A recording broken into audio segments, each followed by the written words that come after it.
सो hello बच्चा party, I hope you are well and doing great. Welcome to SSP. आज के इस video session के अंदर हम लोग करने वाले हैं चैप्टर 1 से लेकर के चैप्टर नंबर 14, यानी कि चार्जेस एंड इलेक्ट्रिक फील्ड वाले चैप्टर से लेकर के चैप्टर नंबर 14, जो कि है आप लोगों का सेमीकंडक्टर एंड इलेक्ट्रॉनिक डिवाइस का कंप्लीट फॉर्मूला रिविजन।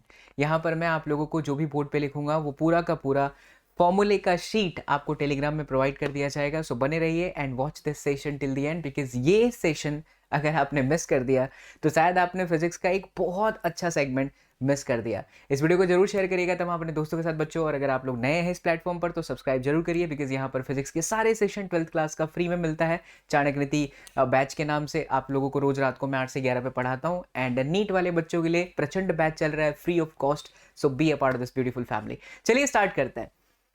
यहाँ पर हम सबसे पहले बात करेंगे चार्जेस एंड इलेक्ट्रिक फील्ड का। तो चलिए शुरुआत करते हैं। अब आपके सामने ही है, हम एक एक करके पहले आप लोगों को मैं सीबीएसई का जो है पैटर्न दिखा देता हूँ कि सीबीएसई का जो पैटर्न है, लेटेस्ट पैटर्न जो करिकुलम है उनका, उसके हिसाब से ही हम पूरा फॉर्मूला आपके सामने बनाएंगे, लिखेंगे। और जैसे मुझे याद है बच्चा लोग, वैसे आप लोगों को भी याद हो जाना चाहिए। लिख लिख करके प्रैक्टिस करोगे तो हो जाएगा। एंड फॉर्मूला ये आपको नीट में भी काम आएगा, आपकी जेई के एग्जाम में भी काम आएगा, आपके सीबीएसई के एग्जाम में भी काम आने वाला है। तो ये देखिए, इलेक्ट्रिक चार्ज है, कंजर्वेशन ऑफ चार्ज है, Coulomb's law, force between the 2 point charge है, force between the multiple charges है, सुपरपोजिशन प्रिंसिपल है, कंटीन्यूअस चार्जेस का डिस्ट्रीब्यूशन है। फिर electric field to point charge, and you can see that electric field lines है। Then we have electric dipole, electric field due to dipole torque, and then we have electric flux, Gauss law, application to find the infinite long straight wire, charge infinite plane sheet, and uniformly charged thin spherical cell, and that's it, inside and outside। ये हमारा chapter number 1। तो चलिए इसी syllabus को ध्यान में रखते हुए अब आपके लिए फॉर्मूला पूरा तैयार करते हैं। आ जाओ प्यारे बच्चा लोग। तो सबसे पहले हम बात करेंगे कंजर्वेशन ऑफ चार्ज की। तो कंजर्वेशन ऑफ चार्ज का जो इक्वेशन होता है वो आप सब जानते हो, नहीं जानते हो बच्चा तो बहुत सिंपल है। Capital Q is equal to N into E, जहाँ पे E को कहा जाता है प्राइमरी चार्ज। E को क्या कहते हैं? Primary charge. और जो बच्चा n जो होता है वो इंटीजर मल्टीपल होता है, इंटीजर मल्टीपल, यानी कि ये कभी भी पॉइंट में नहीं हो सकता, है ना। Q is equal to N into E। मैं फिर से कहना चाहूंगा, जिन बच्चों को 12th की फिजिक्स पढ़नी है, 11th क्लास का फिजिक्स पढ़ना है, नीट का पढ़ना है, और आपका 12th का पूरा सीबीएसई तैयार कराया जा रहा है, इस प्लेटफॉर्म का हिस्सा बनिए, बिकॉज रोज रात को 8 से 11 में मैं लाइव रहता हूँ, फ्री में आप लोगों को पढ़ा रहा हूँ, एंड नीट वाले बच्चों की भी तैयारी कराई जाती है इस प्लेटफॉर्म पर। So be a part of this beautiful family बच्चा लोग। आपको फील आ जाएगा, मजा आ जाएगा, एंड फिजिक्स के साथ प्यार हो जाएगा, जैसा कि इस प्लेटफॉर्म का थीम है, that is come let's fall in love with physics. तो ये आपका पहला इक्वेशन हो गया। कंजर्वेशन ऑफ चार्ज मैंने कह दिया, यहाँ पर क्वांटाइजेशन ऑफ द चार्ज होना चाहिए था। चलिए हो जाता है, ठीक है। सो यहाँ पर ये आपका क्वांटाइजेशन ऑफ चार्ज है, राइट। तो ये आपका सबसे पहला ही क्वांटाइजेशन ऑफ चार्ज, सबसे पहला ही आपके इस चैप्टर के अंदर इक्वेशन है, और पूरे फिजिक्स में ये आपका पीछा बिल्कुल भी नहीं छोड़ता। उसके बाद अगर हम बात करें बच्चा लोग सेकेंड नंबर पर, तो आ जाता है आपका सीधा सीधा कूलम्स लॉ। तो अगर हम कूलम्स लॉ के अंदर बात करें तो कूलम्स लॉ का जो इक्वेशन होता है that is F is equal to K Q1 Q2 divided by R का स्क्वायर, जहाँ पे K की वैल्यू फिक्स है, विच इज 9 इंटू 10⁹ न्यूटन, फिर मीटर का स्क्वायर अपॉन कूलम का स्क्वायर। जिन बच्चों को आता है, अगर साथ साथ में रिवाइज करते रहोगे तो और भी आपको मजा आ जाएगा, लिखते भी रहना साथ साथ में, ठीक है। और K की जो वैल्यू होती है वो 1/4 पाई एप्सिलॉन नॉट। यहाँ पर एप्सिलॉन नॉट को हम कहते हैं परमिटिविटी ऑफ फ्री स्पेस। इसकी वैल्यू 8.85 इंटू 10⁻⁻12 कूलम स्क्वायर पर न्यूटन मीटर का स्क्वायर। इनके डायमेंशन फॉर्मूला अच्छे से करिए, बिकॉज इनके डायमेंशन फॉर्मूला से कई बार आपके एमसीक्यूज आते ही आते हैं। चलिए नंबर 3 पर बात करते हैं। कूलम्स लॉ हो गया। इसके बाद बच्चा लोग, yes, vector form of Coulomb's law, vector form of Coulomb's law.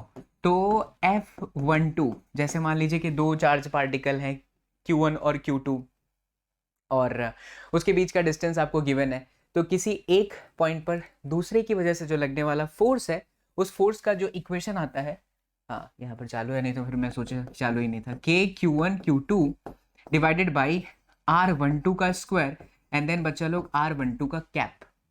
ये जो R12 का कैप है बेसिकली वो होता है R1 माइनस में R2 अपॉन में मॉड ऑफ R1 माइनस में R2, इस तरीके से। अच्छा, इसे बहुत ध्यान से समझना। जैसे कि चार्ज पार्टिकल था आपका Q1 और दूसरा, ये तो मैं फॉर्मूला करा रहा हूँ कि पूरा डीप अंडरस्टैंडिंग दे रहा हूँ, ऑलरेडी बहुत बार पढ़ा चुका हूँ, लेकिन फिर भी थोड़ा रफ्तार करेंगे, आपको मजा आएगा, हर चीज़ समझाने की कोशिश मैं कर रहा हूँ इसी सेशन के अंदर ही। तो अगर Q1 और Q2 है, इसके बीच का डिस्टेंस है R12, इसको पढ़ते हैं फोर्स ऑन 1/2, 1 पे 2 की वजह से। तो देखिए ऐसा होगा डायरेक्शन, इसीलिए R1 माइनस R2 है। अगर ये इधर होता तो ये आपका हो जाता R2 माइनस में R1। नंबर 4 पर आता है बच्चा लोग इलेक्ट्रिक फील्ड, जिसका फॉर्मूला बहुत ही सिंपल है। इलेक्ट्रिक फील्ड, जिसे मैं भाई लोगों का इलाका भी कहता हूँ, E is equal to f upon में क्यू। इसका अगर हम यूनिट की बात करें तो इसका यूनिट होता है न्यूटन पर कूलम, ठीक है। वेक्टर क्वांटिटी है और इसका डायरेक्शन पॉजिटिव चार्ज है तो हमेशा आउटवर्ड होता है, और अगर नेगेटिव चार्ज है तो हमेशा इनवर्ड होता है। ये इलेक्ट्रिक फील्ड हो गया। लेकिन एक और इक्वेशन है, that is electric field due to point charge बच्चा लोग। तो अगर मान लीजिए आपके पास में कोई पॉइंट चार्ज है, तो उस पॉइंट चार्ज की वजह से जो इलेक्ट्रिक फील्ड का इक्वेशन है, that is E is equal to K Q divided by are square. Again if I am talking about the vector form of electric field, तो आप यहाँ पर E पे वेक्टर करेंगे और साथ में यहाँ पर आर कैप कर देंगे। सो दिस इज इलेक्ट्रिक फील्ड। इसके बाद आता है बच्चा इलेक्ट्रिक डाइपोल, ठीक है। तो डाई का मतलब होता है दो, उसी तरह दो वाला दो नहीं, 2, ठीक है। तो एक पॉजिटिव चार्ज और एक नेगेटिव चार्ज जब एक फिक्स डिस्टेंस पर सेपरेट होते हैं, उसके बीच के डिस्टेंस को अगर आप 2a मानिए, तो इलेक्ट्रिक डाइपोल मोमेंट का जो फॉर्मूला होता है Q इंटू बेसिकली 2a होता है। वेक्टर क्वांटिटी होती है, डायरेक्शन हमेशा माइनस से प्लस की तरफ होता है। अगर इसके यूनिट की बात करें तो इसका जो यूनिट होगा बच्चा लोग, वो बहुत ही simple, coulomb into metre, because 2a is the distance and that Q is what, basically that is charge. So coulomb into metre, ये आपका हो गया इलेक्ट्रिक डाइपोल। इसके बाद आता है electric field due to dipole, ठीक है, due to dipole on its axis, यानी कि किसी भी डाइपोल के एक्सिस पे ही अगर आप इलेक्ट्रिक फील्ड निकालना चाहते हैं तो उसका फॉर्मूला होता है E इज इक्वल टू, मैंने मान लिया Z एक्सिस पे डाइपोल है, तो दैट इज 2kpz अपॉन में Z स्क्वायर माइनस में a स्क्वायर का होल स्क्वायर। अगर Z और A में रिलेशन सिमिलैरिटी का है, मतलब कि दोनों सेंटीमीटर में है, एक 3 सेंटीमीटर एक 5 सेंटीमीटर है, तो ये इक्वेशन आपका लगेगा।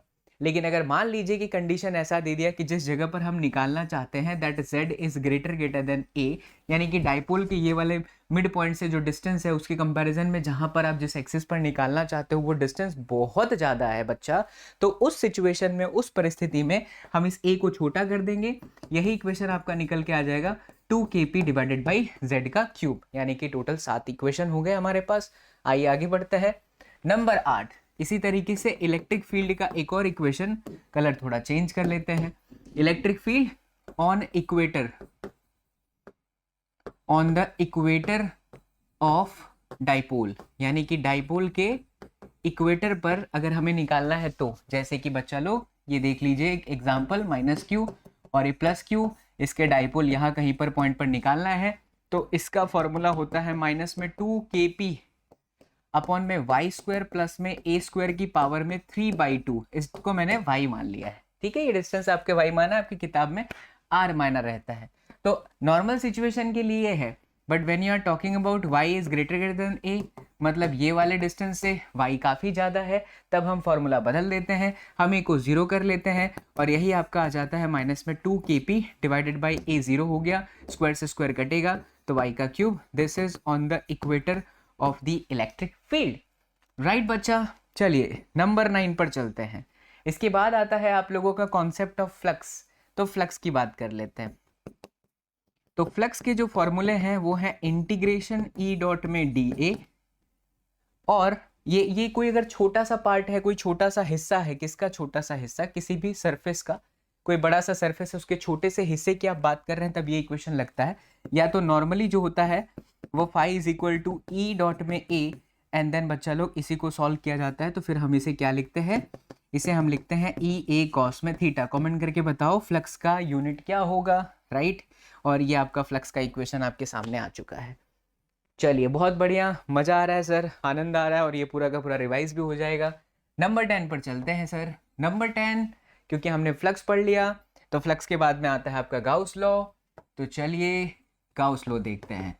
तो गाउस लॉ कहता है कि भैया किसी भी मटके के अंदर टोटल जो फ्लक्स होता है वो सभी चार्जेस का पॉजिटिव, सभी चार्जेस का algebraic some divided by epsilon not, sigma Q divided by epsilon not.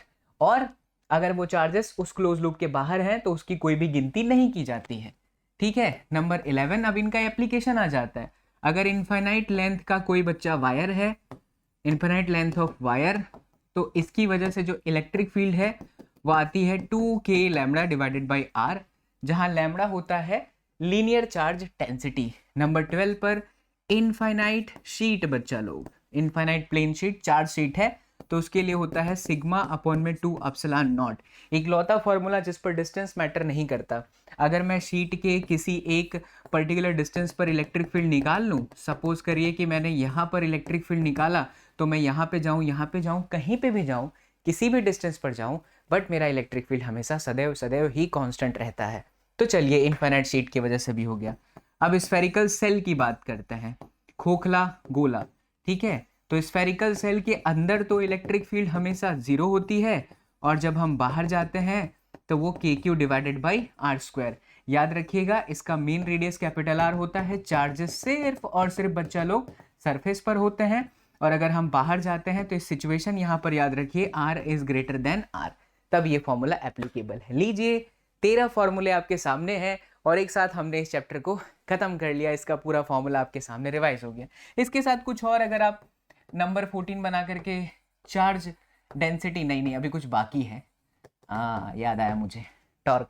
अगर हम चार्ज डेंसिटी की बात करें, सो ये मेरे को देख रहा हूं कि मैं ये क्लियर दिख रहा है ना, हाँ, charge density.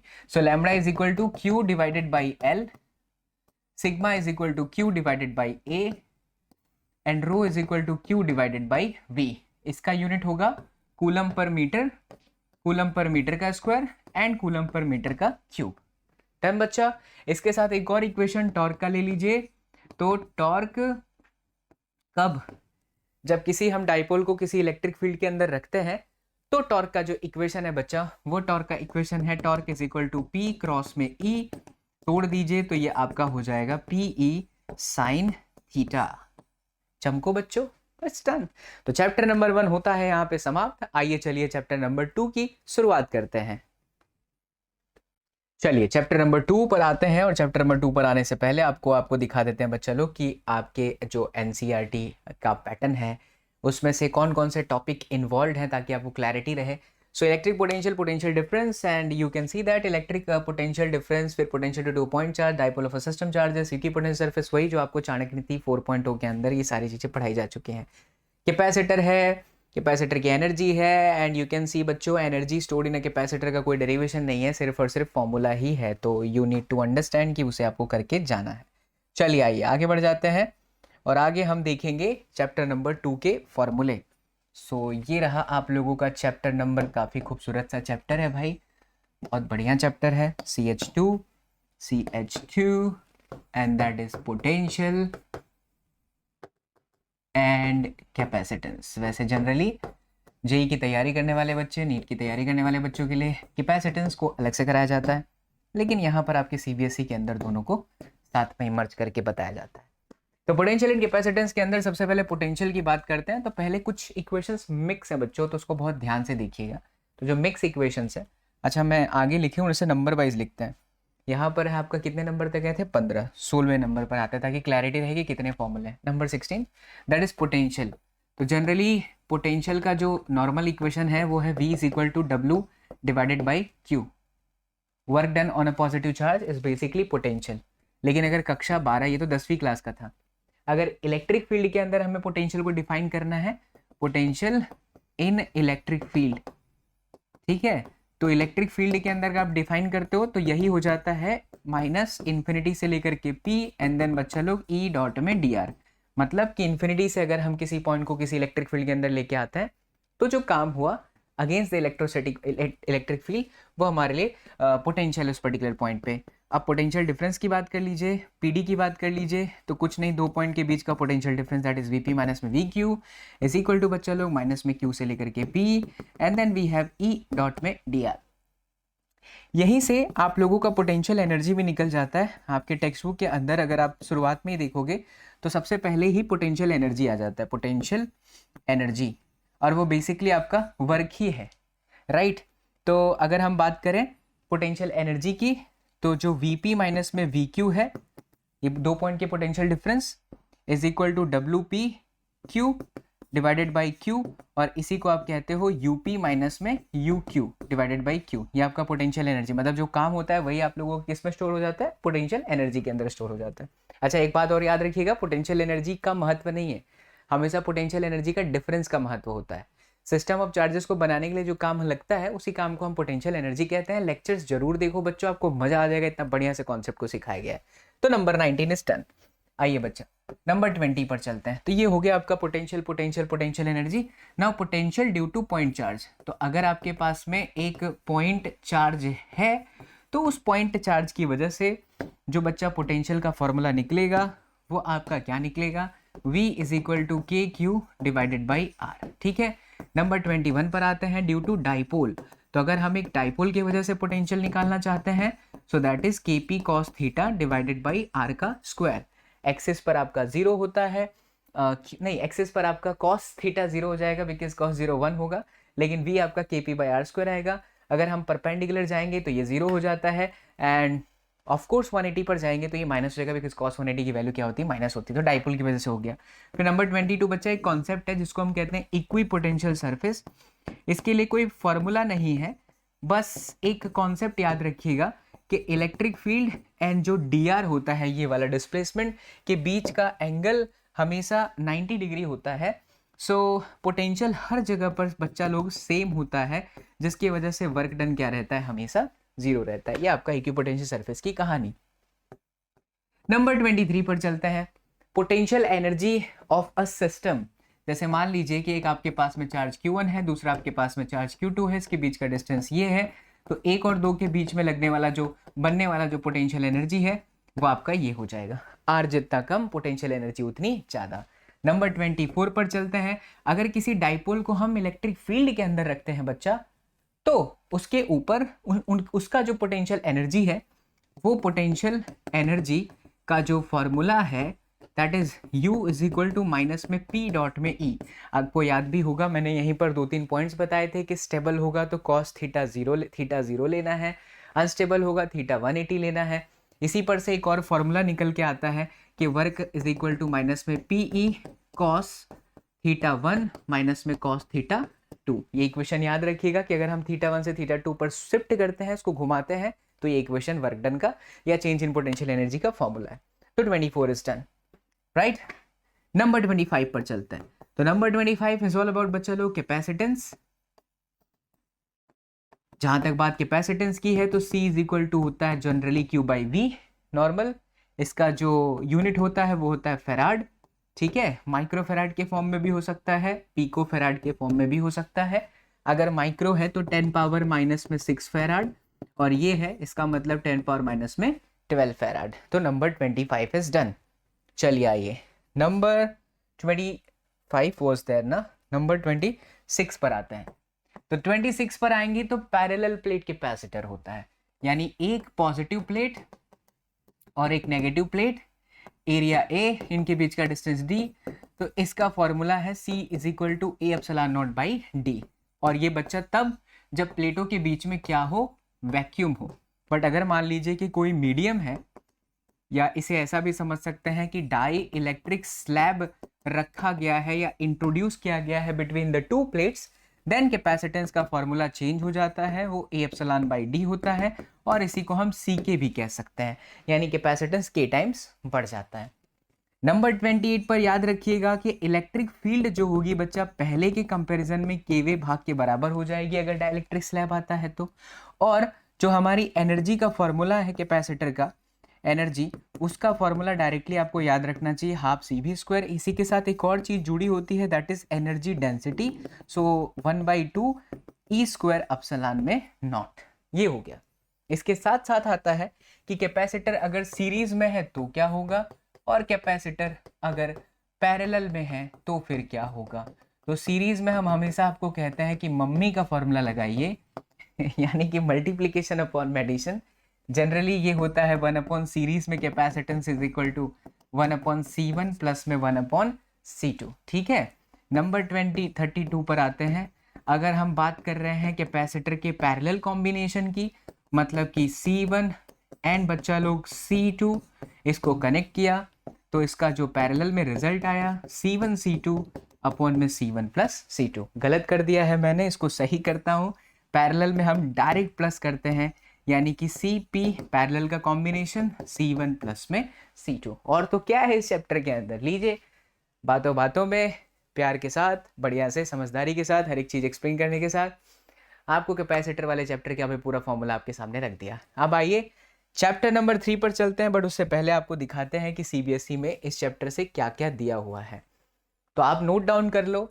Electric current, flow of electric charges in a metallic conductor, drift velocity, mobility, their relation, बहुत सारी चीज़ें यहाँ पर है। ओम्स लॉ है, VI कैरेक्टरिस्टिक है, इलेक्ट्रिकल पावर एनर्जी है, फिर आपका इलेक्ट्रिकल रेजिस्टिविटी है, कंडक्टिविटी है, टेम्परेचर डिपेंडेंस है, internal resistance, cell potential difference, EMF, combination of cell in series, Kirchhoff rules and Wheatstone bridge, there is no metre bridge and no potentiometer.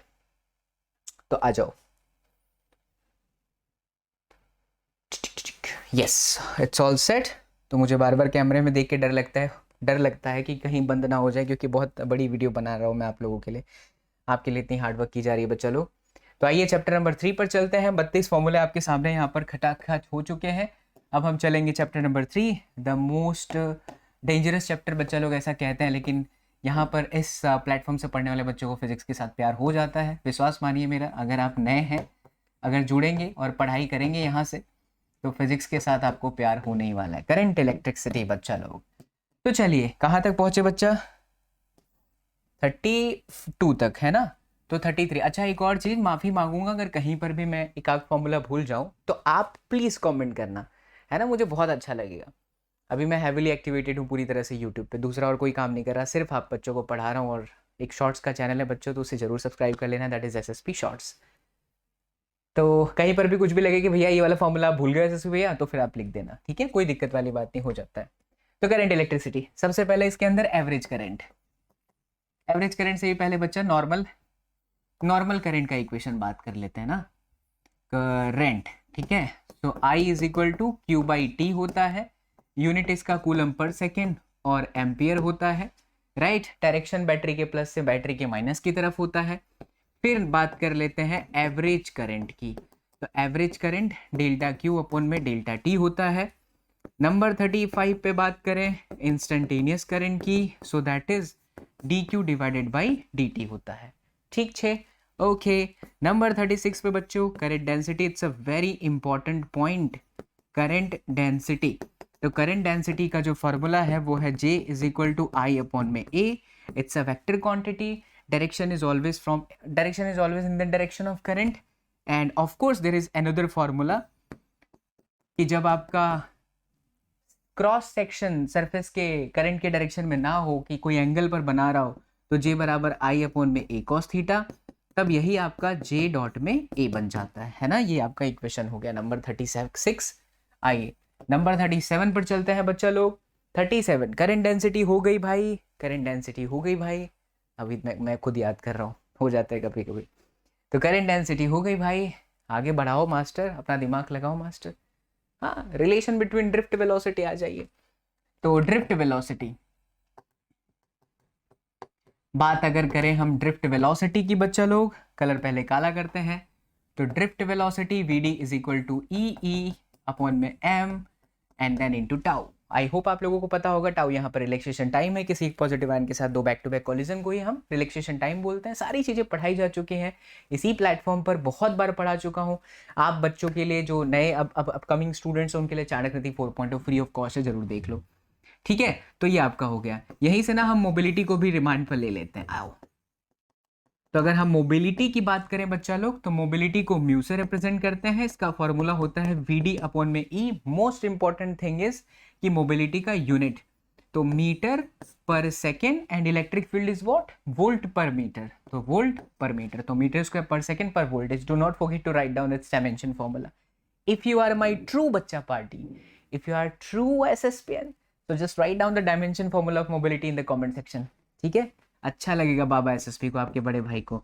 39 mobility के बाद में अगर हम बात करते हैं बच्चों लोग, तो relation between J and VD, तो जे एंड बी डी के बीच में रिलेशन है, जे बराबर में n e and then b d, ठीक है। यहीं से जे और के बीच में एक और रिलेशन आता है इलेक्ट्रिक फील्ड में, जे बराबर में सिग्मा इंटू ई और जे बराबर में ई अपॉन में रो। सर सिग्मा और रो क्या है? सिग्मा कंडक्टिविटी है और रो आपका रेजिस्टिविटी है। तो आइए इसका ही बता देते हैं 40 नंबर के इक्वेशंस में कि अगर बच्चा हम लोगों को रो का इक्वेशन निकालना है तो रो बराबर m upon n e square and then tau. What is tau? Relaxation time.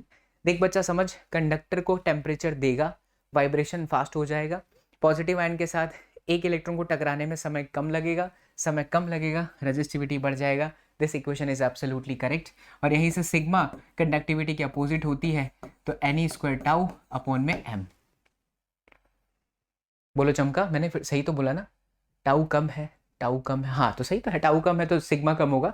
अगर हम एक उल्टा बोल दिया क्या मैंने? एक बार फिर से देख लेते हैं। एक कंडक्टर है, कंडक्टर के टेम्परेचर बढ़ा रहे हैं, तो जाहिर सी बात है, जाहिर सी बात है, आ ही गया, जाहिर सी बात पे आजकल बच्चा लोग बहुत हंसते हैं। तो कहाँ था मैम? ठीक है, कंडक्टर है, कंडक्टर में टेम्परेचर बढ़ाया, वाइब्रेशन फास्ट हो गए, कोलिजन बढ़ गया, तो टाइम स्लो हो गया, टक्कर का टाइम स्लो हो गया। टाइम स्लो हो गया तो रेजिस्टिविटी बढ़ गई ना कंडक्टर की, हाँ। तो टाइम स्लो हो गया, मैं क्या कर रहा हूँ? तो कंडक्टिविटी, हाँ सही है, सही, कंडक्टिविटी कम हो गई और रेजिस्टिविटी बढ़ गई। मैं थोड़ा उसमें कंफ्यूज हो रहा था कि कंडक्टर है तो कंडक्टिविटी ज़्यादा होनी चाहिए, कंडक्टर है तो कंडक्टिविटी ज़्यादा होनी चाहिए, गलत। बट टेम्परेचर बढ़ेगा तब ना, हाँ सही है, सही। कंफ्यूज तो नहीं हुए? मैं फिर से बोलूँ, मैं कहाँ सोच रहा हूँ और मैं कहाँ पे लोचा मार रहा हूँ बार बार। कंडक्टर की कंडक्टिविटी अच्छी होती है, बट मैं टर्म्स एंड कंडीशन भी तो अप्लाई कर रहा हूँ। मैं रजिस्टर बढ़ा रहा हूँ, सॉरी टेम्परेचर बढ़ा रहा हूँ कंडक्टर के अंदर, तो फिर कंडक्टिविटी घट जाएगी, सही तो है। अगर बढ़ाओगे तो रिलैक्सेशन टाइम स्लो हो जाएगा और कंडक्टिविटी घट जाएगी। It's absolutely correct. Alright, number 41 पर चलते हैं, बाबा Ohm's law, V is equal to I into R. बच्चा लोग 42 पर चलते हैं, रेजिस्टेंस के इक्वेशन को देखिए, तो R is equal to rho L upon में A। बट बच्चों अगर वायर को स्ट्रेच्ड करते हो तो R proportional to L square and then proportional to 1 upon A square, area is pi R square, so it would be R power 4। Radius का relation with diameter, you know that radius is diameter का आधा, तो ये आपका D power 4 हो जाएगा। Wonderful relation, but this one is applicable only when you are stretching the wire or you are compressing the wire. This is the normal equation, R proportional to L and inversely proportional to area. It's done. And yes, one more relation of temperature का with resistance. Resistance का temperature के साथ relation, R बराबर में R not 1 plus alpha T minus में T not. बहुत simple समझिए कि अगर मान लीजिए किसी 0 डिग्री सेल्सियस पर रेजिस्टेंस बॉडी का ये है, तो किसी टी पर टेम्परेचर कितना, तो आर टी बराबर में शुरू का temperature bracket 1 plus alpha change in temperature, और ये जो टी अल्फा है उसको कोएफिशिएंट ऑफ टेम्परेचर, और इसका जो यूनिट होता है वो कितना होता है? Degree Celsius inverse, degree Celsius inverse. ठीक है बच्चा, तो चलिए 43। अच्छा, इसी को देख करके आप रेजिस्टिविटी बना सकते हो, rho t is equal to rho naught 1 plus alpha t minus में टी नॉट। ठीक, ऑल राइट, 44 पर चलते हैं। 44, तो 44 पर आता है कौन? बोलो बोलो कौन? यस, सेल की बात कर लेते हैं, बैटरी। तो बैटरी का मतलब ईएमएफ, ईएमएफ के साथ हमेशा एक इंटरनल रेजिस्टेंस रहता है बच्चा लोग, केमिकल की वजह से इंटरनल रेजिस्टेंस रहता है बच्चा लोग, और इनका जो फॉर्मूला होता है V is equal to E minus में I R. But this equation is applicable only the battery is discharging mode. अगर बैटरी चार्जिंग मोड पे है ना बच्चा लोग, तो V प्लस आई आर लगेगा। This one is for discharging and this one is for charging. Number 45, combination of cells की बात कर लेते हैं। अगर सीरीज कॉम्बिनेशन है बच्चों, सीरीज कॉम्बिनेशन, तो ध्यान से देखिए, ये हमारा एक ईएमएफ है E1, उसके साथ एक इंटरनल रेजिस्टेंस है R1, और ये है E2, इंटरनल रेजिस्टेंस है R2। तो इसका जो नेट इक्विवेलेंट होगा, दोनों में करंट का डायरेक्शन सेम है, दोनों में करंट का डायरेक्शन सेम है, बिकॉज पोलैरिटी सेम है, correct. So it would be E1 plus में E2, and if I am talking about the R equivalent, then it is going to be R1 plus में R2. It's a series combination. Number 46, if two cells are connected in this way, you can see that अभी भी polarity same दिशा में है, current का direction दोनों ही left side में आ रहा है, तो जो इनका ई इक्विवेलेंट है वो होता है E1 अपॉन में R1 प्लस E2 अपॉन में R2 अपॉन में 1/R1 प्लस 1 अपॉन में R2. This is equivalent of EMF and यहाँ पर इसका जो ओवरऑल रिजल्ट है वो R is equal to R1 R2 upon में R1 प्लस R2 हो जाएगा. ठीक है, 46 हो गया. अच्छा, 47 में इलेक्ट्रिकल एनर्जी. चल बच्चा, इलेक्ट्रिकल एनर्जी की बात करते हैं तो P/T is equal to I²R, इसी को हीट एनर्जी इलेक्ट्रिकल एनर्जी बोल दीजिए. फिर 48 में अगर हम पावर की बात करते हैं, पावर के 3 इक्वेशन आएंगे. V इंटू आई, V बराबर आप IR रख दो तो I²R, यहीं से P प्रोपोर्शनल टू I² कहा जाता है, जिसको जूल्स हीटिंग लॉ भी कहते हैं, जूल्स लॉ भी कहा जाता है. And when you put I is equal to V/R in this equation तो ये आपका हो जाता है V²/R. ठीक है, ये 3 इक्वेशन आपके हो गए पावर के. अच्छा, इसके बाद क्या है? इसके बाद तो किरचॉफ रूल्स, KCL. तो KCL के अंदर सारे के सारे करंट का अलजेब्रिक सम 0 होता है. कहाँ पे? जंक्शन पे. यहाँ पर कंजर्वेशन ऑफ चार्ज लगता है. और बच्चा लोग, अगर हम KVL की बात करें तो इसके अंदर सभी बैटरी या सभी वोल्टेज का algebraic sum is equal to I into R के बराबर होता है. यहाँ पर कंजर्वेशन ऑफ एनर्जी लगती है, यहाँ पे हमारा कंजर्वेशन ऑफ चार्ज लगता है. इसके अलावा प्यारे बच्चों, अब आपके अगर हम बात करें व्हीट अ स्टोन, है ना, व्हीटस्टोन ब्रिज. हमारे जो हम जब पढ़ते थे तो हमारे शिक्षक हुआ करते थे ललन सर, तो वो व्हीट अ स्टोन ब्रिज कहते थे, उनकी याद आ गई. तो व्हीटस्टोन ब्रिज का मतलब बच्चों बैलेंस व्हीटस्टोन ब्रिज होना चाहिए आपके एनसीईआरटी के अंदर. आपके सिलेबस के अंदर बैलेंस वाला ही है. नीट पढ़ना है, जेई पढ़ना है तो चैनल पर बने रहना, क्योंकि यहाँ पर मैं पैरेलल में आप लोगों को नीट के भी लेक्चर फ्री में देता हूँ बच्चों लोग. सब कुछ आपके लिए अवेलेबल है. आप सभी बच्चों का सिर्फ प्यार और साथ चाहिए होता है. तो अगर बैलेंस्ड है इसका मतलब है रेशियो सेम होना चाहिए. तो R1/R2 is equal to R3 and then R4. It's done, it's done. कुछ बाकी है? नहीं. I think we have covered everything. Series, parallel, ये वो, सीरीज और वो तो है नहीं, resistance, temperature, Ohm's law, everything is done. ठीक है, तो ये आपका हो गया 50 फॉर्मूले चैप्टर नंबर 3 तक. आगे बढ़िए, आगे बढ़ते हैं बच्चा लोग. बट आगे बढ़ने से पहले चैप्टर नंबर 4 के अंदर देखते हैं कि क्या क्या है. तो मूविंग चार्ज एंड मैग्नेटिज्म में कॉन्सेप्ट ऑफ मैग्नेटिक फील्ड ऑस्टर्ड के एक्सपेरिमेंट की बात करी गई है. बायो-सावर्ट लॉ से शुरुआत हुआ है. Application of current carrying circular loop है बच्चों. एम्पियर्स लॉ है and its application to infinite long. Biot Savart law its application to current carrying circular loop. Ampere law की बात किया है. एप्लीकेशन में लॉन्ग स्ट्रेट वायर है, सोलेनॉइड है, only qualitative, there is no derivation. Force on a moving charge in a uniform magnetic and electric field. Force on a current carrying conductor in a uniform. बहुत सारे फॉर्मूले, तो सिर्फ फॉर्मूले ही फॉर्मूले हैं, कुछ कटा नहीं है इसके अंदर. आ जाओ इसको भी देख लेते हैं, कोई दिक्कत वाली बात नहीं है. चैप्टर नंबर 4 पर चलते हैं बच्चा लोग. ठीक है, ठीक है सर. तो चैप्टर नंबर 4 के बारे में बात कर लेते हैं. तो chapter number 4 is moving charge and magnetism. ऑस्टर्ड साहब थे पहली बार जिन्होंने देखा था कि अगर एक करंट कैरिंग वायर है तो उसके आसपास से मैग्नेटिक फील्ड निकलती है. कुल मिला के कितने फॉर्मूले हुए? 52, 51, हाँ ठीक है, 51. आ जाइए 52 पर चलते हैं बच्चा. तो सबसे पहले बायो-सावर्ट. बायो-सावर्ट मैं इसे किस नाम से कहता हूँ अपने लाइव क्लास के अंदर? कमेंट करके बताएं, इससे पता चलेगा कितने सारे स्टूडेंट बाबा एसएसपी के लेक्चर्स को देखते हैं.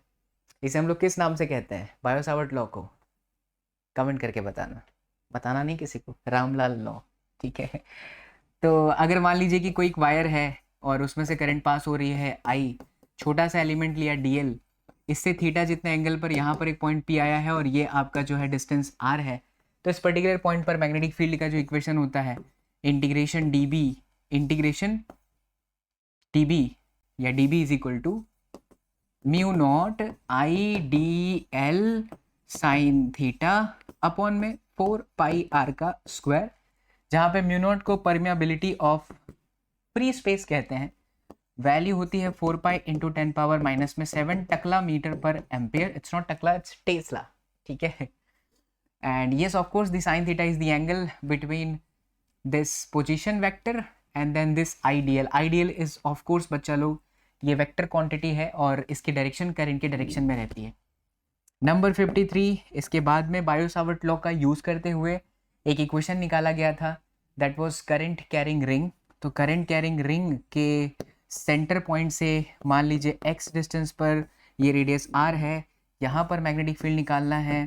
तो mu naught n i r square upon 2 bracket r square plus x square की पावर में 3/2. This is the equation due to current carrying wire. Okay, ठीक है, आगे बढ़ता है. नंबर 54. नंबर 54 पे बच्चा एम्पियर्स सर्किटल लॉ आ जाता है. ये एम्पियर्स सर्किटल लॉ बिल्कुल गाउस लॉ की जैसा ही है. क्या कहता है ये लॉ कि कोई भी क्लोज लूप है उसके अंदर linear integration of magnetic field is the mu naught and the sum of the algebraic current. इसी का यूज करते हुए अगर आपके पास में एक इनफाइनाइट करंट कैरिंग वायर है तो उसकी वजह से मैग्नेटिक फील्ड का फॉर्मूला म्यू नॉट आई अपॉन में 2 पाई आर होता है बच्चा लोग. राइट. नंबर 55 पर चलेंगे. तो सोलेनोइड के अंदर एंट्री मारनी पड़ेगी और सोलेनोइड के अंदर एंट्री मारेंगे तो मैग्नेटिक फील्ड का फॉर्मूला लॉन्ग सोलेनोइड के लिए म्यू नॉट एन आई और म्यू नॉट एन आई अपॉन में एल. ठीक है.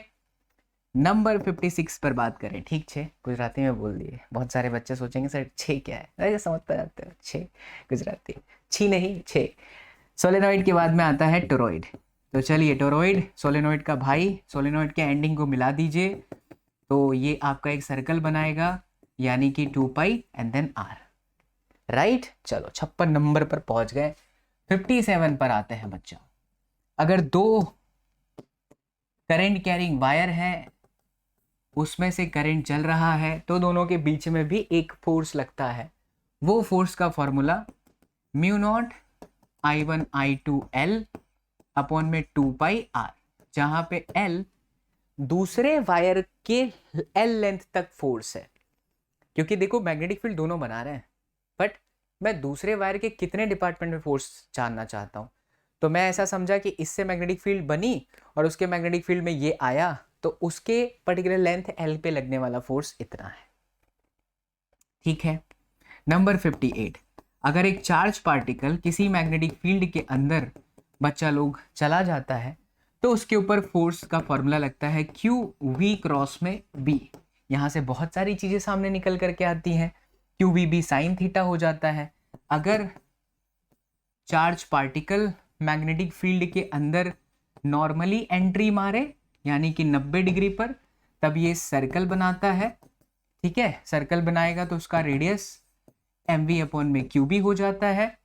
ओमेगा का फॉर्मूला एंगुलर वेलोसिटी का क्यू बी अपॉन में एम हो जाता है. ओमेगा आपका 2 पाई बाई टी है तो टी इज इक्वल टू हो जाता है 2 पाई एम अपॉन में क्यू बी और फ्रीक्वेंसी हो जाएगी क्यू बी अपॉन में 2 पाई एम. अगर चार्ज पार्टिकल नॉर्मली यानी 90 डिग्री पर घुसे तो ये होगा. ठीक है.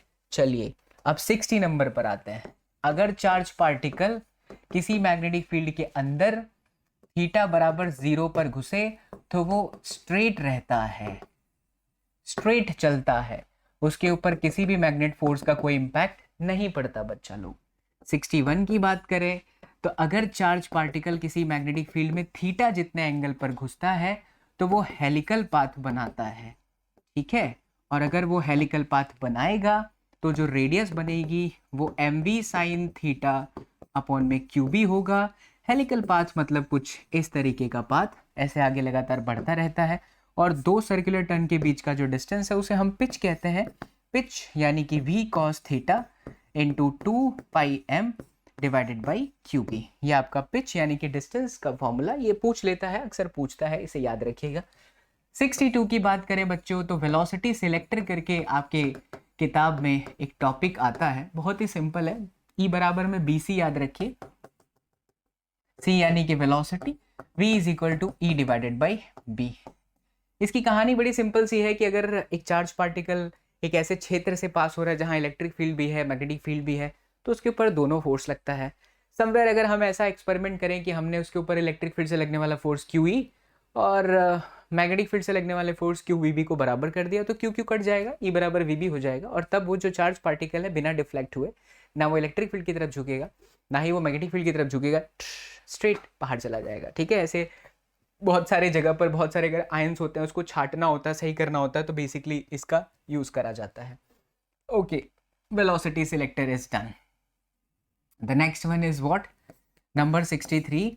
यस बच्चा लोग, अगर दो इस तरीके से मैग्नेट के पोल्स है नॉर्थ और साउथ, तो ये मैग्नेटिक फील्ड हुई, इसके बीच में एक वायर है जिसको अगर हम एक बैटरी के साथ कनेक्ट कर दें कुछ इस तरीके से, तो ये आपका बैटरी का प्लस, ये बैटरी का माइनस, इसमें से चलने वाली करंट है आई, तो इसके ऊपर फोर्स लगता है एंड वो जो फोर्स होता है वो होता है आई एल क्रॉस में B.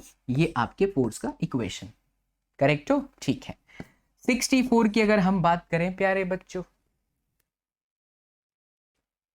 Yes that is very interesting equation, theta के वजह से, यानी अगर कोई आर्क है, ठीक है, तो इस आर्क की वजह से यहाँ थीटा जितना एंगल बन रहा है, इस पर्टिकुलर पॉइंट पर अगर मुझे मैग्नेटिक फील्ड निकालना है, याद रखिएगा mu naught i theta upon में 4 पाई एंड देन आर का square, if the radius is r, then mu naught i theta upon 4 pi r, r का स्क्वायर नहीं है, ओनली आर है, mu naught i theta upon में 4 pi are. 64 is done. और कुछ 65 yes, अगर एक इलेक्ट्रॉन घूम रहा है बच्चा लोग एक ऑर्बिट के अंदर, तो ये करंट बनाता है, और वो करंट का equation I is equal to E v upon में 2 पाई आर होता है। इससे अगर हम इसका निकालें, क्या निकालें, I into A, magnetic dipole moment, तो इसका जो मैग्नेटिक डाइपोल मोमेंट होता है, मैग्नेटिक डाइपोल मोमेंट, वो आपका MVR बाई 2 होता है। ठीक है, इसी में आपकी किताब के अंदर m से मल्टीप्लाई और m से डिवाइड करके एक जायरोमैग्नेटिक रेशियो की बात किया है, उसे आप देख लेना। उसकी value 8.8 into 10⁻10 coulomb per kilogram होता है, विच इज़ वेरी इजी, तो मैं लिखने नहीं जा रहा। 65 इज डन। अब बात करते हैं 66 की बच्चा।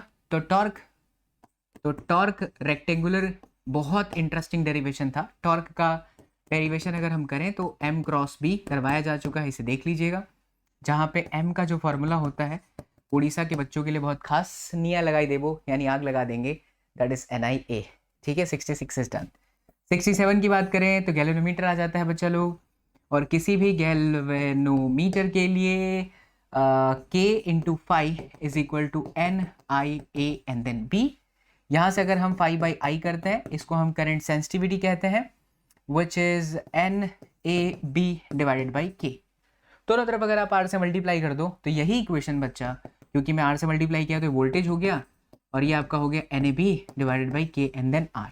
67 इज ऑल्सो डन। गैल्वेनोमीटर की वजह से एम्पियर, गैल्वेनोमीटर को अगर हम एमीटर में कन्वर्ट करते हैं तो क्या होगा, तो जब आप एक गैल्वेनोमीटर को, इसका रेजिस्टेंस G है, अगर आप एक एमीटर में कन्वर्ट करते हैं तो हमेशा पैरेलल में शंट लगता है।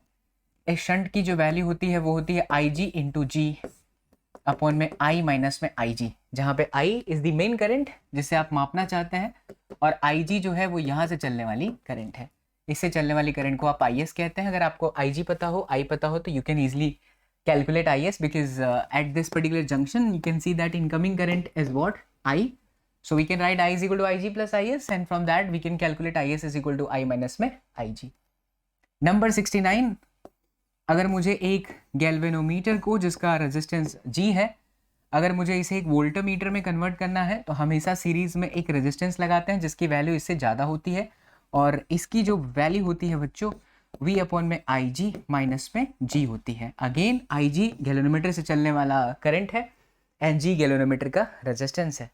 4 चैप्टर खत्म हो चुके हैं, आइए 5वें चैप्टर पर चलते हैं। 5वें चैप्टर से बहुत सारी चीज़ें है ही नहीं, बहुत ही छोटा सा चैप्टर है, तो वहाँ के फॉर्मूले को हम जल्दी आसानी से याद कर सकते हैं। देखिए, bar magnet as an equivalent solenoid, qualitative treatment only, यानी कि सिर्फ formula. Magnetic field intensity due to a magnetic dipole, bar magnet along the axis and perpendicular to the axis. Again there is only a qualitative treatment, but मैंने सब कुछ कराया है। Qualitative treatment, अच्छा। Magnetic dipole, bar magnet in uniform magnetic field, only treatment, and then we have magnetic field lines की property. Magnetic properties of the metal para, di and ferra substance with example magnetization of material, effect of temperature on the magnetic properties. ये चीज़ है. तो यहाँ पर जो अर्थ वाला रहता था ना सेगमेंट, जहाँ पर हम कहते थे कि भैया धरती माता के लिए मैग्नेटिक डेक्लिनेशन एंड ऑल, वो सब नहीं है. तो बहुत ही छोटा सा चैप्टर हो जाएगा ये. तो आइए चलते हैं नंबर 70 पे, मैग्नेटिज्म एंड मैटर पे. आज ब्लू है पानी, पानी पानी है ब्लू. ये है आपका point 5, chapter number 5, which is magnetism and matter. ठीक है बच्चों, तो मैग्नेटिज्म एंड मैटर की बात कर लेते हैं. आइए चलिए 70 नंबर के फॉर्मूले पर सबसे पहले हम बात करेंगे कि अगर आपके पास में एक मैग्नेट है इस तरीके से, ये आपका नॉर्थ, ये आपका साउथ, तो मैग्नेटिक डायपोल मोमेंट का डायरेक्शन साउथ से नॉर्थ होता है. और अगर इसके टोटल डिस्टेंस को मैं 2L मान लूँ तो यहाँ से ये डिस्टेंस मेरे लिए L हुआ. और बच्चा यहाँ से R जितने डिस्टेंस पर ये पर्टिकुलर पॉइंट है जो कि R डिस्टेंस पर है, तो अगर मुझे वहाँ पर निकालना है मैग्नेटिक फील्ड, तो बेसिकली ये तो मैग्नेटिक एक्सिस ही हुआ, मैग्नेटिक डायपोल के एक्सिस पर ही हो गया. तो इसका फॉर्मूला बिल्कुल पहले जैसा ही है, एक्सिस पर मतलब इलेक्ट्रिक फील्ड के जैसा ही है. तो मैं यहाँ पर बी एक्सिस लिखूंगा. इसका फॉर्मूला है बच्चों म्यू नॉट 2m अपॉन में 4 πr का cube, valid only when r is greater than l. यानी l सेंटीमीटर में है और r जो है आपका बहुत बड़े मीटर में है, यानी किलोमीटर में है, या ऐसा कहिए l mm में है और r आपका सेंटीमीटर में है. So for those condition you can use this equation. और अगर मान लीजिए हम परपेंडिकुलर जाते हैं, यानी कि ये हमारा मैग्नेटिक एक्सिस, साउथ से नॉर्थ, डायपोल मोमेंट का डायरेक्शन, यहाँ से आप इस पर्टिकुलर पॉइंट पर निकालना चाहते हैं, इक्वेटर पर निकालना चाहते हैं. टोटल लेंथ आपका 12 है ही, या आपके लिए y की तरह काम करेगा, या आप उसे r कह दीजिए ताकि आप कंफ्यूज ना हो. तो b इक्वेटर पर जो फॉर्मूला लगता है वो होता है म्यू नॉट m, बिल्कुल इसका आधा हो जाता है, विच इज 4 πr का क्यूब. एंड ये कंडीशन भी तभी लगाना है बच्चा लोग जब r is greater than l. Sir ये आपने लिख तो दिया, then what is the real equation? Real equation कुछ नहीं है, बिल्कुल इलेक्ट्रिक फील्ड जैसा ही है. मैं यहाँ बोलता हूँ, उसको लिख लीजिए नोट में. म्यू नॉट 2m अपॉन में 4 पाई ब्रैकेट, ब्रैकेट बच्चा कहाँ गया मेरा, कहाँ गया, mu naught 2m r upon 4 pi bracket r square minus l square का होल स्क्वायर. यहाँ पर है बच्चा mu naught m upon 4 pi bracket r square plus में l स्क्वायर की पावर 3/2. जब आप r ग्रेटर देन l लगाएंगे तो वो डेफिनेटली कट जाएगा. ठीक है, तो ये दो इक्वेशन आपके हो गए. अच्छा, नंबर 72 पर चलते हैं. मैग्नेटिक डायपोल एक्सिस, ये वो ऐसा वैसा, ये वो ऐसा वैसा, ये वो ऐसा वैसा. सर क्या हो गया? नहीं, मैं ऐसे सीक्वेंस में ला रहा हूँ. अभी आपके सामने एनसीईआरटी खोलूँगा, अभी कौन सा भी जो दिखाया था वहाँ से देख लूँगा, लेकिन कुछ नहीं. मैं क्या ऐसे ऐसे ना, ऐसे आपको भी हैबिट डालनी चाहिए. देखो लाइफ में अगर आगे बढ़ना है ना, you have to practise always. बिना प्रैक्टिस के दुनिया में कुछ भी मिल नहीं सकता, याद रखिएगा. प्रैक्टिस. अभी हम लोग भी पढ़ाना छोड़ देंगे तो सब भूल जाएंगे. काफ़ी सालों से पढ़ा रहे हैं तो सब याद रहता है. आपको भी लिख लिख के प्रैक्टिस करने की आवश्यकता है, बातों बातों में याद भी आ गया. तो अब इसके बाद जो आपका है ना, वो मैग्नेटाइजेशन एंड मैग्नेटिक इंटेंसिटी आता है. एक साथ लिखूंगा, ध्यान से देखना बच्चा. तो सबसे पहले मैग्नेटाइजेशन. तो मैग्नेटाइजेशन बेसिकली बहुत अच्छे से पढ़ाया, आप लेक्चर जरूर देखना चाह रहे थे 4.0 का, प्लेलिस्ट वीडियो के डिस्क्रिप्शन बॉक्स में जाइए देखिए. तो magnetisation capital M is equal to होता है बच्चा लोग MB अपॉन में वॉल्यूम, यानी कि मैग्नेटिक डायपोल मोमेंट अपॉन में वॉल्यूम. और इसको सॉल्व करने पर ये आंसर निकल के आता है IB. इसको बोलते हैं पर total binding current per unit length. इसका जो यूनिट होता है ना वो एम्पियर पर मीटर होता है. और ये वो वाली करंट है जो हम मैग्नेटाइज करना चाहते हैं. सोलेनॉइड के कोर के बीच में मटेरियल रख दीजिए, वो मैग्नेटाइज हो जाएगा. तो मटेरियल पे जो करंट आएगा ना वो आपका IB है, यानी कि NIB. इसको और लिख दे दो और तोड़ दो, तो NIB अपॉन में एरिया है ना. Number 73 magnetic intensity. और इसका जो फॉर्मूला है बच्चा वो है capital H is equal to IF. बहुत अच्छा एक एग्जांपल आपकी किताब में है, यानी कि NIF अपॉन में L. इसको total free current per unit length कहते हैं, जो सोलेनॉइड में से चलने वाली करंट है. और इसका यूनिट भी है आपका एम्पियर पर में मीटर. फिर इसके बाद में B और H के बीच में रिलेशन आता है 74, that is B and H वाला रिलेशन. तो B is equal to mu H. एक साथ लिख रहा हूँ, ध्यान दीजिएगा. B is equal to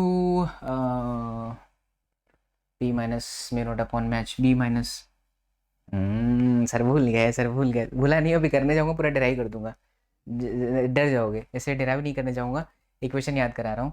last में B is equal to mu H आता है, बट एक जगह पर बहुत इंपॉर्टेंट, हाँ, M is equal to chi M H, magnetisation M is equal to chi M H, yes याद आ गया। बी अपॉन में म्यू नॉट माइनस में M is equal to H, B और एच के बीच में ये बहुत खास रिलेशन, इसको एक साथ ही लिख रहा हूँ मैं।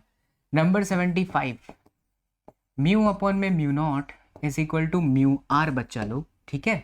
Number 76, mu is equal to mu naught, right, 1 plus chi M, और आपका ये हो जाएगा mu R is equal to 1 plus chi M and chi M is equal to mu R minus में 1। चमको, यस। तो ये आपके इक्वेशंस हो गए। इसके साथ और भी इस चैप्टर के अंदर इक्वेशंस हैं, जैसे कि आप पैरामैग्नेटिक वाला टॉपिक पढ़ोगे, समझाया है मैंने, चाणक्य एपिसोड 4.1 चैप्टर हो चुका है। तो वहाँ पे एक कंडीशन था कि पैरामैग्नेटिक के अंदर अगर आप टेम्परेचर दीजिएगा ना, तो जो उसका मैग्नेटाइजेशन है वो दो बातों पर डिपेंड कर रहा था। किस बात पर डिपेंड कर रहा था? तो उसका जो मैग्नेटाइजेशन था डायरेक्टली प्रोपोर्शनल टू बी था and inversely proportional to temperature था। तो यहाँ से आप इसको तोड़िएगा तो m is equal to C B by T है, इसको आप क्यूरी टेम्परेचर कहते हैं। C यहाँ पर जो है वो आपका क्यूरी टेम्परेचर है, ठीक है। Number 78, total magnetisation m is equal to M net upon में v, ये शायद मैंने पहले ही लिख दिया आपको। बस इसके अलावा और इस चैप्टर के अंदर कोई इक्वेशन नहीं है। m is equal to C V by T, magnetism divided by volume, yes perfect बच्चा। बाकी आपका मैग्नेटिज्म एंड मैटर जा चुका है, मैग्नेटिज्म एंड मैटर जा चुका नहीं, मैग्नेटिज्म एंड मैटर के अंदर, मास्टर कब से बोल रहा है, थक गया मास्टर। मैग्नेटिज्म एंड मैटर नहीं, मैग्नेटिज्म एंड मैटर के अंदर जो अर्थ वाला सीन था शुरुआत में, वो जा चुका है।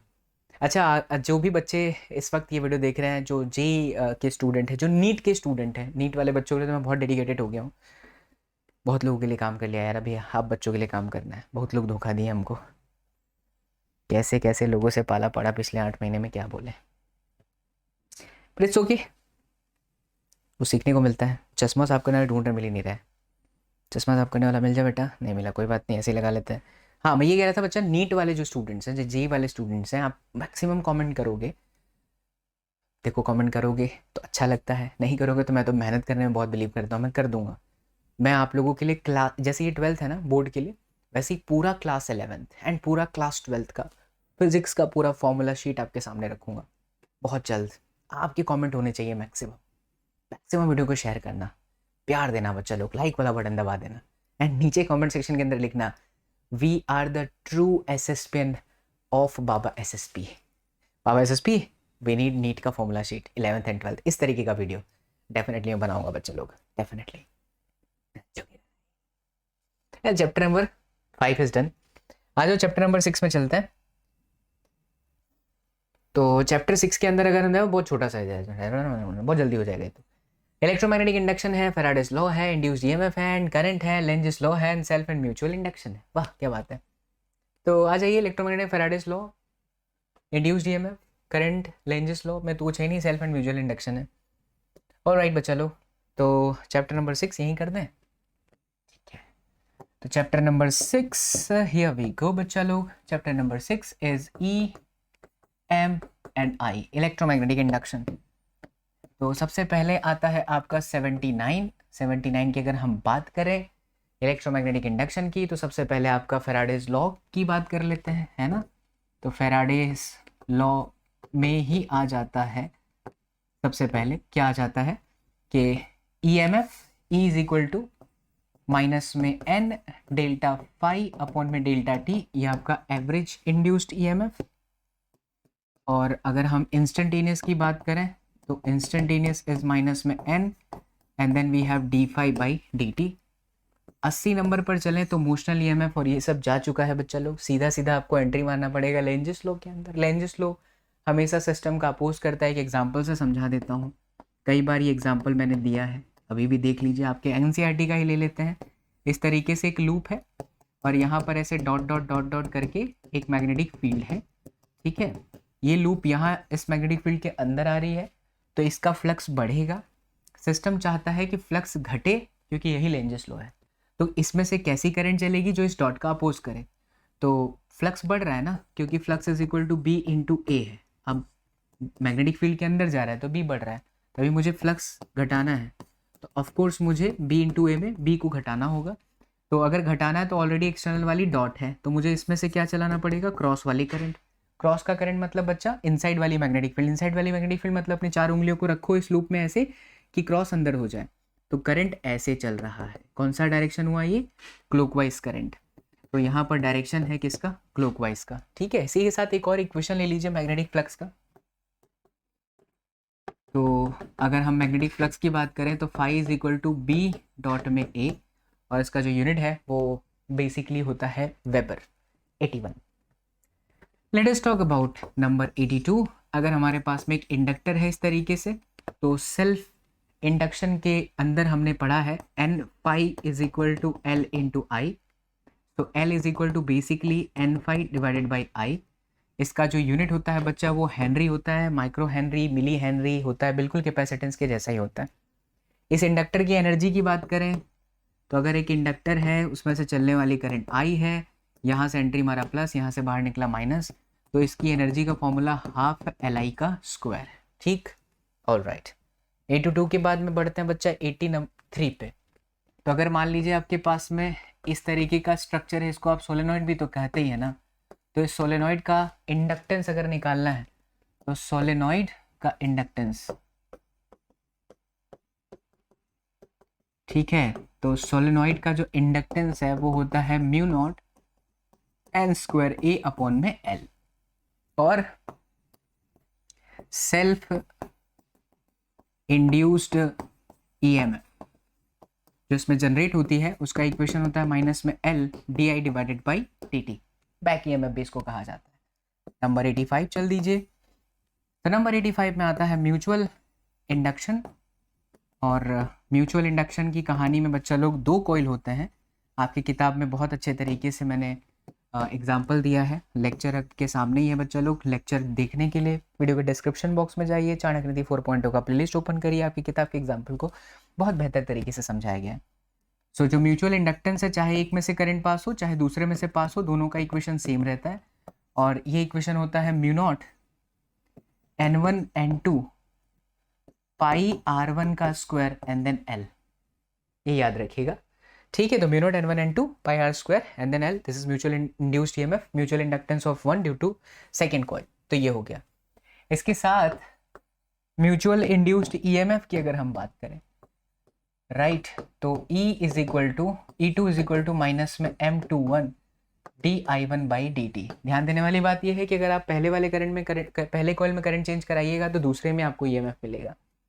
इसके साथ बच्चा लोग अगर हम एक जनरेटर की बात करते हैं तो जनरेटर में maximum voltage Vm sine omega T, V is equal to Vm sine omega T, और यहाँ पे जो Vm है वो आपका निकल के आता है NAB and then omega. It's done. तो एक और चैप्टर आपका हमारा खत्म हुआ, दैट इज इलेक्ट्रोमैग्नेटिक इंडक्शन। आइए आगे बढ़ते हैं। इलेक्ट्रोमैग्नेटिक इंडक्शन के बाद एंट्री मारेंगे बच्चा लोग, बट एक बार आपको फिर से दिखाते हैं स्लाइड ताकि समझ में आए कि क्या क्या पूछता है। अल्टरनेटिंग करंट के अंदर आपका peak and RMS value of alternating current voltage है, रिएक्टेंस, इंपिडेंस, एलसीआर सर्किट साथ में आए तो फेजर ओनली। ओ हो, एक था आपका कौन सा वाला, क्या कहते हैं उसको, अरे यार, एक अल्टरनेटिव मेथड, वो मैंने करा दिया यार गलती से, बट ठीक है, करा दिया, अच्छे से करा दिया। हालांकि सिर्फ फेजर ओनली है, वो नहीं है। Resonance, power, power factor, wattless current, AC generator and transformer. अच्छा, अल्टरनेटिंग करंट में एसी जनरेटर आता है, ठीक है, ऑल राइट, नो वरीज। आइए बच्चा चैप्टर नंबर 7 पे चलते हैं। 87 हो चुका है, तो अब हम बात करेंगे चैप्टर नंबर 7 की। तो chapter 7 that is alternating current, ठीक है। तो अल्टरनेटिंग करंट, तो नंबर 88 पर सबसे पहले मैक्सिमम या IRMS करंट, RMS करंट, इसकी वैल्यू है IM अपॉन में √2। इसी तरीके से VRMS which is VM upon में √2। एक अलग से इक्वेशन याद रखिएगा, एवरेज करंट या तो जो मीन करंट होता है या मीन वोल्टेज होता है उसको निकालने का एक फॉर्मूला होता है बच्चा, उसको याद रखना। That is integration I D T upon में इंटीग्रेशन डी टी, जीरो से लेके टी एंड देन जीरो से लेके T. That's very important equation, कभी कभी आ सकता है क्वेश्चन, ठीक है। फिर 90, अगर आपके पास में ओनली रजिस्टर है तो इसमें से चलने वाला वोल्टेज, इसका वोल्टेज नॉट चलने वाला, और जो करंट होता है वो I M sine omega T रहता है। फेज डिफरेंस इसमें जीरो रहता है, और फेजर डायग्राम इसके अंदर ये आपका आई, ये आपका वी इस तरीके से रहता है क्योंकि फेज डिफरेंस जीरो है। नंबर 91 की बात करें, अगर हम एक इंडक्टर की बात करें, यानी सिर्फ एक इंडक्टर बैटरी के साथ लग जाए तो वोल्टेज में तो कोई दिक्कत नहीं है, V is equal to V M sine omega T, लेकिन जो I होता है वो I M sine omega T minus में पाई बाई टू रहता है। वोल्टेज लीड करता है, करंट लैग करता है। फेज डिफरेंस की बात करें तो वो 90 डिग्री होता है, और अगर ये आपका V है, सॉरी ये आपका I है, तो ये आपका VL रहता है। वोल्टेज लीड कर रहा है, करंट लैग कर रहा है, ये फेजर डायग्राम। 92 की बात करिए बच्चा। 92 में पाकिस्तान जीत गया था, इस बार पाकिस्तान हार गया, सुकून मिला ऐसा कहना चाहिए क्या? अरे बट क्या करें यार, वो लोग बहुत बकैती करता है। उनके प्रधानमंत्री को नहीं कहना चाहिए था 152 पे 0 वर्सेस 172 पे 0, जबकि भूल गए कैसे कोहलिया मारा था, है ना, पहले वाले मैच में हार गए थे ना चच्चा। ठीक है, 92 पर आते हैं। ये लोग बहुत तंगड़ी में थे कि जैसे 92 में इमरान खान साहब जिनको गोली लग गई वो जिताए थे वर्ल्ड कप, वैसे ही इस बार भी 92 में पाकिस्तान जीतेगा। लेवा गए पाकिस्तान, क्या बोले, चले ठीक है, आइए। बट इट्स ओके, बट लड़ा बहुत अच्छा पाकिस्तान, मानना पड़ेगा। इंडिया को इम्प्रूवमेंट करने की बहुत आवश्यकता है। सर कहाँ क्रिकेट में घुस गए, क्रिकेट प्रेमी है बच्चा, दिल में आ जाता है जुनून की काहे इंडिया हार गई। कैपेसिटर की बात कर लो भैया। तो कैपेसिटर को अगर हम वोल्टेज सोर्स के साथ कनेक्ट करते हैं, एसी सोर्स, तो V is equal to V M sine omega T, I is equal to I M sine omega T plus में pi by two, phase difference 90 degree, और ये आपका करंट है, ये आपका वोल्टेज अक्रॉस कैपेसिटर, ठीक है। इसी के साथ यहाँ पर दो इक्वेशन आते हैं बच्चा 93 में। अगर एक कैपेसिटर है तो उसमें से जो आई एम रहता है वो वी एम अपॉन में एक्सी रहता है, जहाँ पे एक्सी को हम क्या कहते हैं, कैपेसिटिव रिएक्टेंस कहते हैं। फॉर्मूला होता है 1 अपॉन ओमेगा सी, और इसका जो यूनिट होता है वो आपका ओम रहता है क्योंकि रेजिस्टेंस ही है। 94 की बात कर लीजिए, अगर एक इंडक्टर है तो इंडक्टर के लिए जो मैक्सिमम करंट है वह आपका वी एम अपॉन में एक्सएल होता है। एक्सएल को बच्चा लोग इंडक्टिव रिएक्टेंस कहा जाता है, और एक्सएल का जो फॉर्मूला है वो ओमेगा इंटू एल होता है। इसका भी यूनिट ओम होता है because that is also a kind of resistance. Yes, 94 is also done. Let us talk about the next one, number 95। एक इंडक्टर, कैपेसिटर और एक रेजिस्टेंस को इस तरीके से जोड़ा जाए तो इसमें से चलने वाली जो करंट होती है I R M S, that is V R M S upon में जेड को इम्पिडेंस कहा जाता है, जेड को, और इसका फॉर्मूला हुआ अपॉन में under root R square plus XL minus में एक्सी का होल स्क्वायर, ठीक है। नंबर 96 की बात कर लेते हैं। ठीक है, 96 Sachin sir, series residence. Sachin sir से याद है, अभी घूमने गए थे नेपाल 1 महीने पहले दिवाली में, तो वहाँ पे जो ड्राइवर भैया थे वो सचिन सर को, सचिन सर वो देखो लॉन्चन ब्रिज, वो बेचारे इतने खुशी से बताते थे, इंडियंस को बहुत रिस्पेक्ट दे रहे थे वहाँ पे नेपाल में। तो मेरे को सचिन सर की जगह सचिन सर वो देखो लॉन्चन ब्रिज, हिमालय भैया, हिमालय का लॉन्चन ब्रिज, लॉन्चन। तो सीरीज रेजोनेंस के अंदर बच्चा लोग जो आपका Z होता है वो आपका R हो जाता है, ओमेगा L आपका 1 अपॉन ओमेगा C होता है, यहीं से आपका ओमेगा बराबर अंडर रूट में LC होता है, और frequency 1 upon 2 pi under root में LC होती है, ठीक है। नंबर 97 यहीं पर याद रखिएगा, Q फैक्टर आपके टेक्स्ट बुक में अजीब सा डेरिवेशन है, नो नीड, BSc लेवल का डेरिवेशन किसी को नहीं समझ में आता, ना किसी को करना है, BSc वाले बच्चे ही करते हैं, उनको भी नहीं आता है, आपको कराया जाएगा तो आपके प्राण निकल जाएंगे, बट वो नहीं करना होता है। तो ओमेगा नोट आपका क्या है बच्चा लोग, तो ओमेगा नोट आप लोगों का ये है 1 अपॉन अंडर रूट में LC, और जो डेल्टा ओमेगा है वो R अपॉन में L होता है। इसको सॉल्व करिएगा ना तो 1 में r अंडर रूट में l में c आता है। ठीक है, तो ये आपका क्यू फैक्टर हो गया। 98 की बात करते हैं। 98 में इंडिया ने पाकिस्तान को फिर हराया था। शारजहां में सचिन तेंदुलकर ने बहुत अच्छा मारा था, इससे शायद ऑस्ट्रेलिया को हराया था। क्यू फैक्टर के बाद में series resonance Q factor. Sachin sir power, yes Sachin sir बोलते दिमाग में आ जाता है power, power in AC circuit. ठीक है, so P is equal to VM IM cos phi divided by 2 या VRMS IRMS cos 5। फिर number 99 that is power factor, और जो पावर फैक्टर है बच्चा cos 5, इसका फॉर्मूला R/Z। गलती मत करना, डायग्राम हमेशा बना लिया करो। ये है बच्चा लोग आप लोगों का XL माइनस में XC, ये है बच्चा लोग आप लोगों का R, और ये है आप लोगों का फाई। ठीक है, तो ये है आप लोगों का Z, तो cos 5 आपका R/Z होता है। ये फेजर डायग्राम जो मैंने जस्ट अभी बनाया। Power factor is also done. And number 100 transformer. तो ट्रांसफॉर्मर के लिए ES अपॉन में EP, NS अपॉन में NP is equal to IP upon में IS, especially for ideal transformer. Otherwise you can write this portion only.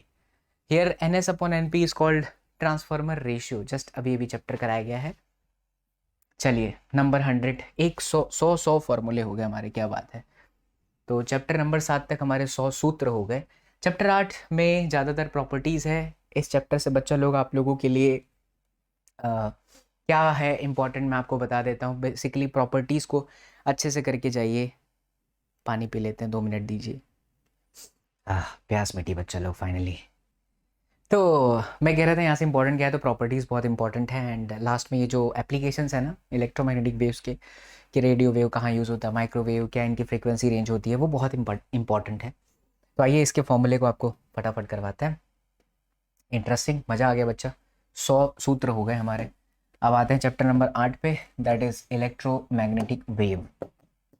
यहाँ तक हमारा chapter हो चुका है। आज रे ऑप्टिक्स चलेगा, आप सभी बच्चे ज्वाइन कर लिए। चाणक्य 4.0 कोई फीस नहीं है, यूट्यूब पे फ्री है, आकर के देखना है, प्यार देना है। तो इलेक्ट्रोमैग्नेटिक वेव, इस चैप्टर में ज़्यादातर फॉर्मूले प्रॉपर्टीज़ के अंदर ही है। तो सबसे पहली जो इलेक्ट्रिक फील्ड और मैग्नेटिक फील्ड की प्रॉपर्टी आती है वो है इक्वेशंस। ठीक है, जैसे अगर इलेक्ट्रिक फील्ड x डायरेक्शन में है, मैग्नेटिक फील्ड आपका y डायरेक्शन में है, तो जो आपका वेव है वो z डायरेक्शन में चलेगा। So E naught, this is the maximum value of electric field. And then होता है बच्चा लोग साइन ओमेगा टी माइनस में के एक्स। ध्यान रखिए माइनस है मतलब पॉजिटिव z डायरेक्शन में चल रहा है, के एक्स नहीं होगा, के जेड होगा, क्योंकि इलेक्ट्रोमैग्नेटिक वेव हमेशा इलेक्ट्रिक फील्ड और मैग्नेटिक फील्ड के परपेंडिकुलर चलती है। ठीक छे बच्चा। तो ये आपका B naught which is magnetic field का peak value, omega T minus में के जेड। घबराइए नहीं, के जेड पहले लिखा है, ओमेगा टी बाद में लिखा है, उससे कोई फ़र्क नहीं पड़ता। नंबर 102, उसके बाद है बच्चा लोग relation between E and B. तो ABCD आता है ना, तो E बराबर BC याद रखिए। वो BC नहीं जो ससुरा तुम समझते हो, लाइव क्लास में बहुत सारा बच्चा कहता है B पर बॉल नहीं है, यहाँ पर B मैग्नेटिक फील्ड है, C स्पीड ऑफ लाइट है। मारेगा बच्चा लोग, कुनी मार के मुंह तोड़ देगा। BC मतलब कुछ और सोचेगा, तो E बराबर BC। बच्चा लोग बहुत शैतान है आजकल का। फिर उसके बाद बच्चा लोग इलेक्ट्रोमैग्नेटिक वेव का स्पीड इन वैक्यूम। तो अगर वैक्यूम है तो वैक्यूम के अंदर C इज इक्वल टू 1/√में mu naught epsilon naught. But अगर कोई मीडियम है तो यही इक्वेशन V हो जाएगा, 1/में म्यू एंड देन एप्सिलॉन। इन दोनों को रेशियो को डिवाइड करोगे तो रिफ्रैक्टिव इंडेक्स का एक फॉर्मूला निकल के आता है। देखिए C/V रिफ्रैक्टिव इंडेक्स, और ये आपका हो जाता है म्यू आर एप्सिलॉन आर या फिर कैपिटल के विच इज डाइलेक्ट्रिक कांस्टेंट 104। 105 पर आते हैं बच्चा। तो 105 पर आता है मोमेंटम का इक्वेशन, बिकॉज ये मोमेंटम क्रिएट करता है। तो E बराबर में PC, तो मोमेंटम को P से रिप्रेजेंट करें तो एनर्जी अपॉन में C। इलेक्ट्रोमैग्नेटिक वेव एनर्जी रखता है, energy divided by C।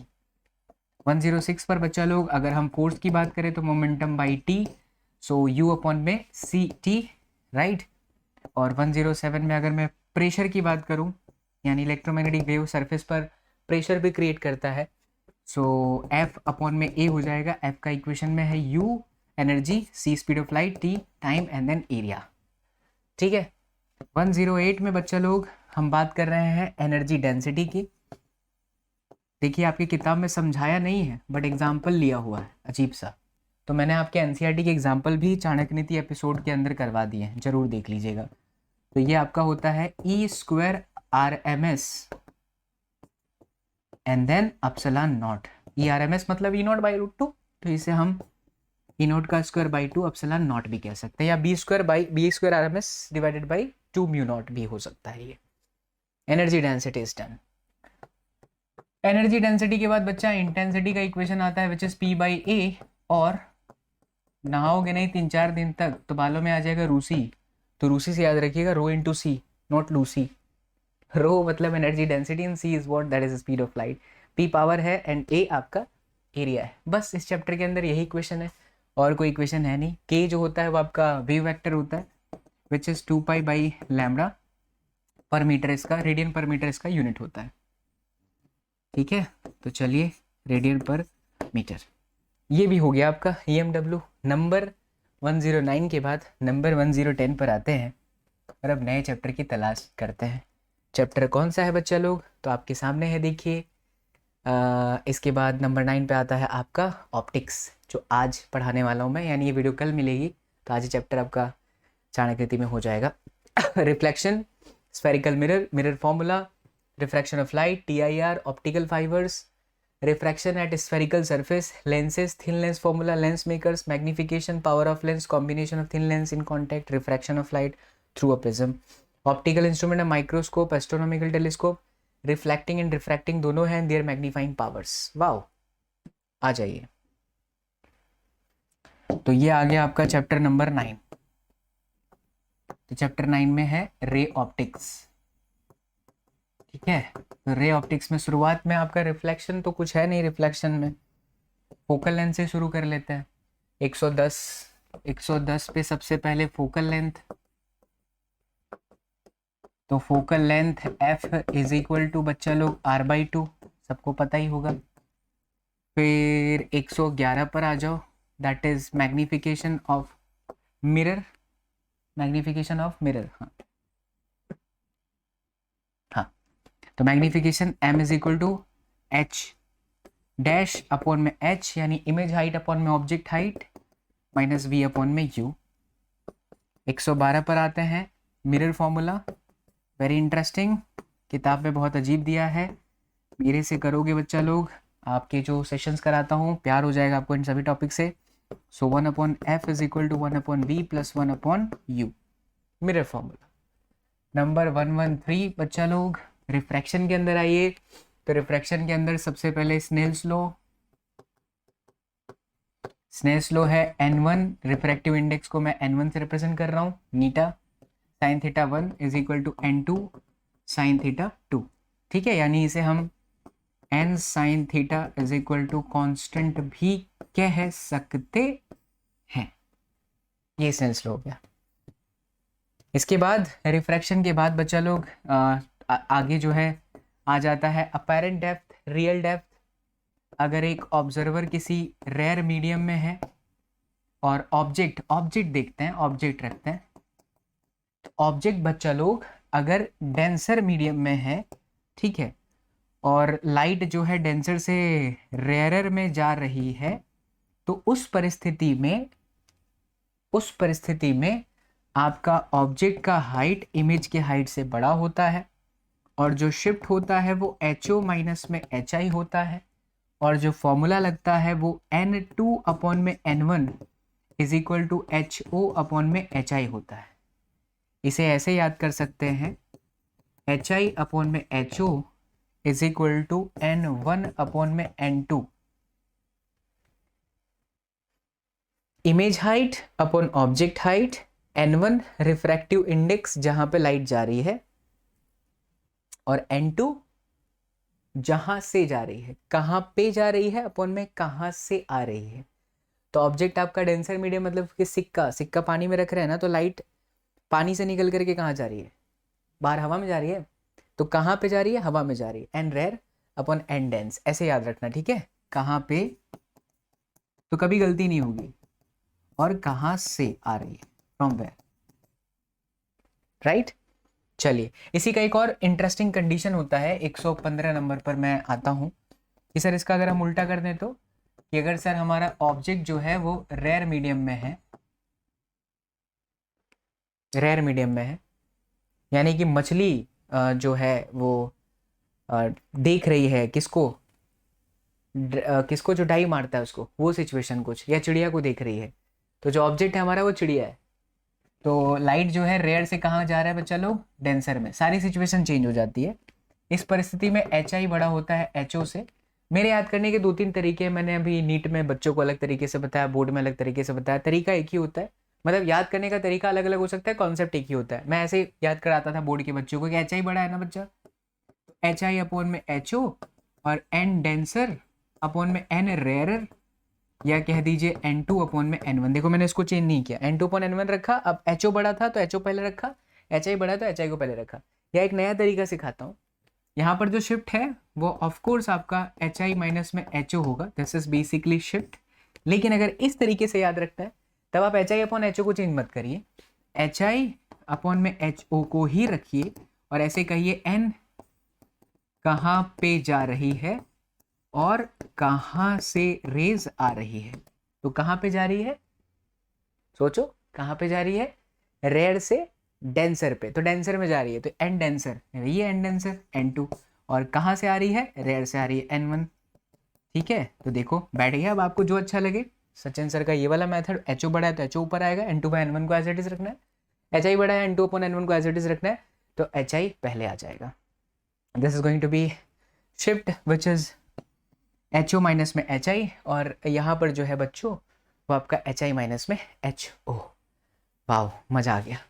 115 number के बाद चलते हैं 116 नंबर पर, और अब यहाँ पर है refraction through spherical surface, correct. तो रिफ्रैक्शन थ्रू स्फेरिकल सरफेस, तो अगर एक स्फेरिकल सरफेस के थ्रू रिफ्रैक्शन हो रहा है बच्चा, तो उसका इक्वेशन देखिए क्या होगा, तो माइनस में N1 अपॉन में U प्लस में N2 upon V is equal to N2 minus N1 upon में R। ये तब आप लगाइए जब लाइट रेयर से डेंसर में जा रही है, या ऑब्जेक्ट रेयर में रखा है तब, तो रेयर से डेंसर के लिए। लेकिन अगर इसका उल्टा करूं, डेंसर से रेयर, तो खाली N1 को N2 के साथ रिप्लेस कर दीजिए, तो minus N2 upon U plus N1 upon V is equal to N1 minus N2 upon में R. This formula is applicable when you are talking about denser to rare. ठीक है, इसी इक्वेशन का यूज करके lens formula निकाला जाता है, lens formula कह दीजिए, या लेंस मेकर्स फॉर्मूला कह दीजिए, तो 1 upon F is equal to N2 minus N1 upon N1। इसे ऐसे याद रखो, N सराउंडिंग नहीं, N मीडियम या N lens minus N surrounding upon N surrounding, ऐसे याद रखो, ज़्यादा सही रहेगा। सो 1 अपॉन R1 माइनस में 1 अपॉन R2, इसे हम कहेंगे N लेंस माइनस में N surrounding upon N surrounding, 1 upon R1 minus में 1 अपॉन R2। क्योंकि कई बार सवाल में ऐसा पूछ लेता है कि अगर लेंस को पानी में लेके जाए तब बताओ, जनरली लेंस हवा में है तो यहाँ पर N एयर N1 आ जाएगा, है ना। लेकिन अगर किसी मीडियम में गया, पानी में चले गए, तब इक्वेशन बदल जाता है। इसीलिए आपको ऐसे ही याद रखना चाहिए कि N surrounding NL minus N surrounding. फिर अब यहीं से आपका लेंस का जो फॉर्मूला निकल के आता है, डिराइव करते हो आप, तो वो क्या आता है, 1 upon F is equal to 1 upon V minus में 1 अपॉन में यू। ये आपका लेंस फॉर्मूला हो गया, ठीक है। अच्छा, मैंने कुछ मिस कर दिया है, शायद TIR मिस कर दिया है, तो TIR के लिए याद रखिए, एंगल ऑफ इंसिडेंस अगर एंगल ऑफ क्रिटिकल एंगल से ज़्यादा है, incidence should be greater than critical angle, तो ही TIR होता है। और उस परिस्थिति में sine C is equal to N rare upon N dense लगता है। अगर रेयर मीडियम हवा है, डेंसर मीडियम कुछ भी है, तो C is equal to sine का इनवर्स 1 अपॉन एन हो जाता है। पक्की बात 6, पक्की बात 6 सर। चलो अब उसको कंटिन्यू करते हैं, कैरी फॉरवर्ड करते हैं। 118, 119, अगर दो लेंस है बच्चा, कंबाइंड है, और दोनों ही लेंस के बीच में गैप बिल्कुल भी नहीं है, सो 1 अपॉन एफ 1 अपॉन में F1 प्लस 1 अपॉन में F2। बट अगर गैप है, सपोज D जितना गैप है, तो D अपॉन में F1 and then F2 for D gap, ठीक। अदरवाइज सीधा सीधा F1 प्लस F2। 120 नंबर पर है magnification of lens which is V by EU as it is HI upon HO। The only difference वहां पर minus V by U था mirror में, और लेंस में आपका प्लस V बाई U हो जाता है। 121 नंबर पर बच्चा मैग्निफिकेशन आ जाने के बाद में पावर की बात कर लेते हैं, पावर ऑफ लेंस। तो पावर ऑफ लेंस का जो फॉर्मूला है वो है 1 अपॉन F। ये F पॉजिटिव होता है, नेगेटिव होता है, पॉजिटिव कॉन्वेक्स के लिए है और कॉनकेव के लिए ये नेगेटिव रहता है, ठीक है। पावर ऑफ लेंस भी हो गया। पावर का unit dioptre which is metre minus 1।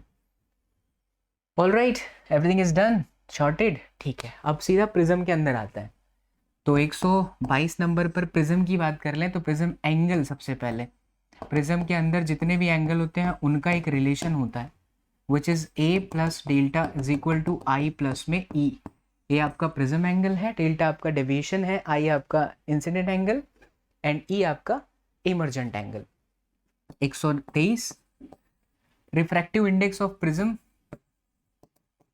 Prism का इंडेक्स अगर हम निकालने जाएं तो N2 अपॉन में N1 basically NP upon NS surrounding is equal to sine A plus delta M by 2 upon sine A by 2। छोटे प्रिज्म जो होते हैं 124 पर आ जाइए। स्मॉल प्रिज्म की अगर बात करें जिसमें प्रिज्म एंगल लगभग 10 डिग्री से कम हो, तो उनके लिए डेविएशन का फॉर्मूला होता है AN माइनस में 1 स्मॉल प्रिज्म के लिए, ठीक है। 125। अरे दादा, मजा आ गया। और तो कुछ नहीं है प्रिज्म के अंदर। हाँ, कंडीशंस है, कुछ स्पेशल कंडीशन है, वो देख लीजिए। तो स्पेशल अगर कंडीशन की हम बात करें तो बच्चा जब I is equal to E होता है ना, तो उस टाइम पे डेविएशन आपका मिनिमम होता है। तब R1 आपका R2 के बराबर होता है और A आपका होता है बच्चा R1 बाई 2, याद रखिएगा। और अगर हम E को 90 डिग्री कर दें बच्चा, I is equal to 90 degree, sorry, I 90 degree करें तो आपका डेल्टा मैक्सिमम हो जाता है, बाकी R1 R2 कुछ भी नहीं रहता। You need to remember this. इसका ग्राफ बहुत इंटरेस्टिंग है, वो ग्राफ याद रखिएगा जरूर। This is I versus delta versus I, जहाँ पर I और E सेम होते हैं वहाँ पर ये इस तरीके का ग्राफ आता है, यानी इस पर्टिकुलर जगह पर आपका डेल्टा जो रहता है वो मिनिमम रहता है, ठीक है। ये स्पेशल कंडीशन। अब एंट्री मारेंगे बच्चा लोग माइक्रोस्कोप के अंदर। तो चलिए 125 नंबर पर आ जाइए, microscope.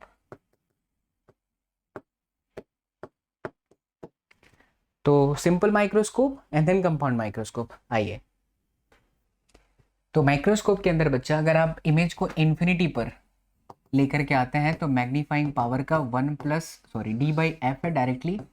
Generally d by you आता है, यू की जगह पर आप f कर देते हो। और at least distance of most distinct vision है MDV, least distance of most distinct vision LDMDV, यानी कि 25 सेंटीमीटर। तो उस वक्त मैग्निफिकेशन का formula 1 plus d by F रहता है, ठीक है। ये दोनों इक्वेशन आपको ध्यान रखना है, इन्फिनिटी पर ये इक्वेशन और list distance of most distinct vision पर ये लगता है। इसकी प्रॉब्लम्स कुछ होती हैं जिसकी वजह से हम माइक्रोस्कोप का एक दूसरा वर्जन देखते हैं विच इज अ कंपाउंड माइक्रोस्कोप। तो कंपाउंड माइक्रोस्कोप के अंदर 2 लेंसेस होते हैं, है ना। उसके डायग्राम बहुत इंटरेस्टिंग है। ऑब्जेक्ट के साइड पे ऑब्जेक्टिव और आईपीस के साइड में आईपीस। ऑब्जेक्टिव छोटा होता है, आईपीस थोड़ा बड़ा होता है, जो हम फिजिक्स लैब उसमें बायो लैब में देखते हैं। तो अगेन सेम इसके अंदर भी वही टर्म्स एंड कंडीशन है कि अगर इन्फिनिटी पर है तो क्या होगा, और अगर हम इन्फिनिट LDMB पे जाएंगे तो क्या होगा। तो आइए इसकी इक्वेशन को भी लिखते हैं। तो इसका जो इक्वेशन होता है बच्चा लोग वो होता है आपका d by F E VO upon में UO एट इन्फिनिटी, ठीक है, मैग्निफिकेशन। लेकिन अगर आपको एट LDMDV पर लाना है, least distance of most distinct vision, एक चेंज करिए खाली, तो VO अपॉन में UO तो रहेगा ही, ऑब्जेक्टिव से इमेज और ऑब्जेक्टिव से आपका ऑब्जेक्ट का डिस्टेंस, ठीक है। ब्रैकेट 1 प्लस डी अपॉन में एफ ई, ये रहा आपका।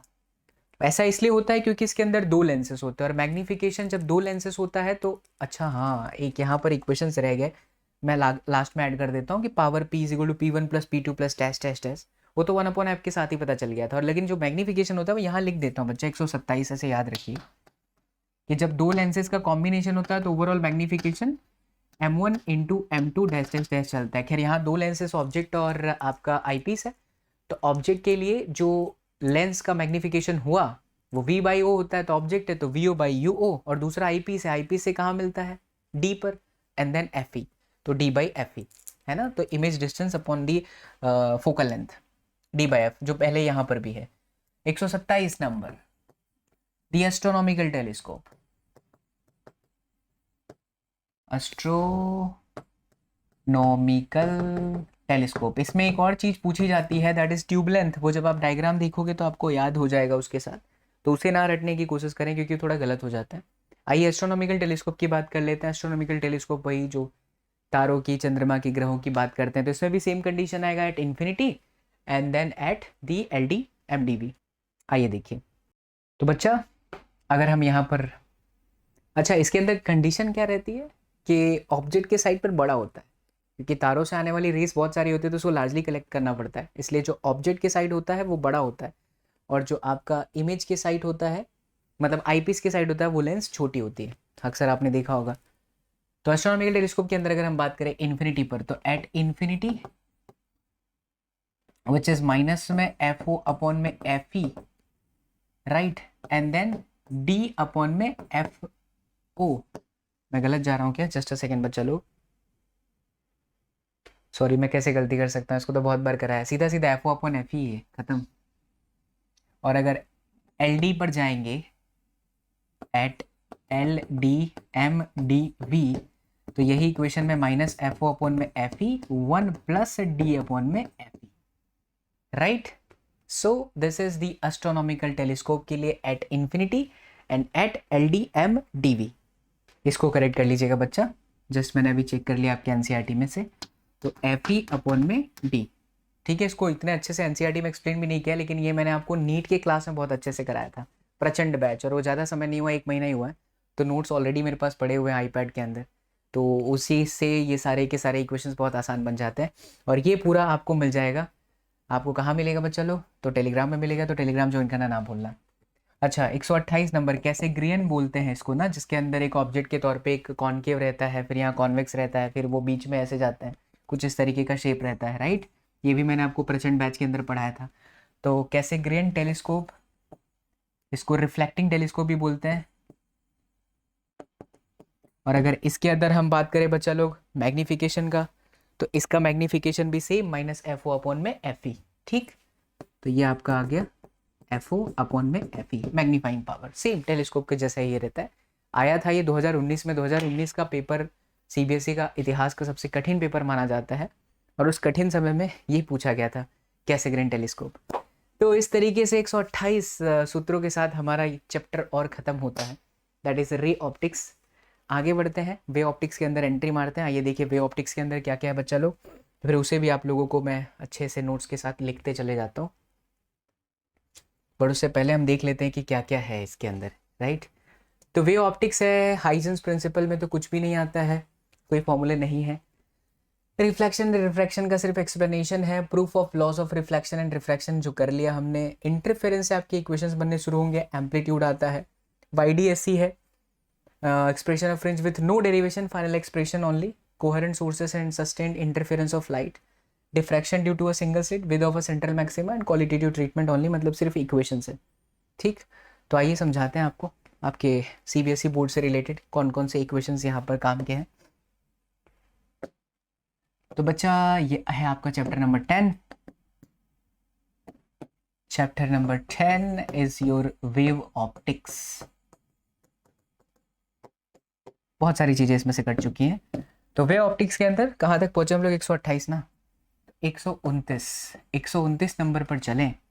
129 नंबर पर बच्चा लोग, हाँ मेरा रिकॉर्डिंग चालू है। वेव ऑप्टिक्स में सबसे पहले हम कहाँ चलेंगे, कहाँ चलेंगे, कहाँ चलेंगे, कहाँ चलेंगे, कहाँ चलेंगे? इंटेंसिटी नहीं, एम्पलीट्यूड नहीं, हम कहाँ चलेंगे, इंटरफेरेंस में ही है सारे इक्वेशंस पहले। तो एम्पलीट्यूड के इक्वेशन से शुरुआत कर देते हैं। हाँ, इंटेंसिटी से स्टार्ट करते हैं, राइट। इंटेंसिटी, और मान लिख के रखिए कि यहीं से आपके क्वेश्चन आएंगे, इंटेंसिटी से, एम्पलीट्यूड से बहुत ज़्यादा पूछता है। तो I is equal to I one plus में आई टू प्लस में 2 under root I1 I2 cos में पाई, ये इक्वेशन, ठीक। फिर 130 नंबर पर अगर हम चलें तो एम्पलीट्यूड, तो एम्पलीट्यूड का अगर हम इक्वेशन देखें, A is equal to A1 plus में A2 प्लस में 2A1 A2 and then cos phi and that 2 in under root. सही जा रहा हूँ ना मैं? नहीं, दोनों तरफ स्क्वायर रहता है। जैसे r बराबर अंडर रूट, हाँ सही है सही है सही है, दोनों तरफ स्क्वायर कर देंगे। नहीं, मैं कुछ तो लोचा मारा हूँ, रुकी, क्लैरिटी के साथ रोकते हैं यहाँ पर। से a इज इक्वल टू आप लोगों का cos phi 0, सही है इक्वेशन, क्योंकि i जो होता है एम्पलीट्यूड ऑफ का स्क्वायर होता है ना। सही तो है बाबूजी, तो फिर इसके बाद वही तो आ जाता है। सही है, सही, परफेक्ट है, right right right, it's perfect. तभी तो यहाँ पर cos phi को हम लोग 0 लेते हैं। जब हम a मैक्स करते हैं तो a1 प्लस a2 का होल स्क्वायर हो जाता है, तो a1 प्लस a2 हो जाता है, करेक्ट। अगर हम a मैक्स की बात करें तो a1 प्लस में a2, a मिनिमा की बात करें बच्चा लोग तो a1 माइनस में a2। वैसे इस इक्वेशन से देख लीजिए, इसको अलग नंबर दे देते हैं 131। अगर इंटेंसिटी मैक्सिमा निकालनी है तो ये आपका 0 हो जाएगा, ये आपका हुआ I1 प्लस में I2 का होल स्क्वायर, ठीक है। और अगर I मिनिमा निकालना है तो ये आपका हुआ अंडर रूट में I1 माइनस में अंडर रूट I2 का होल स्क्वायर 131। आइए 132 पर चलते हैं।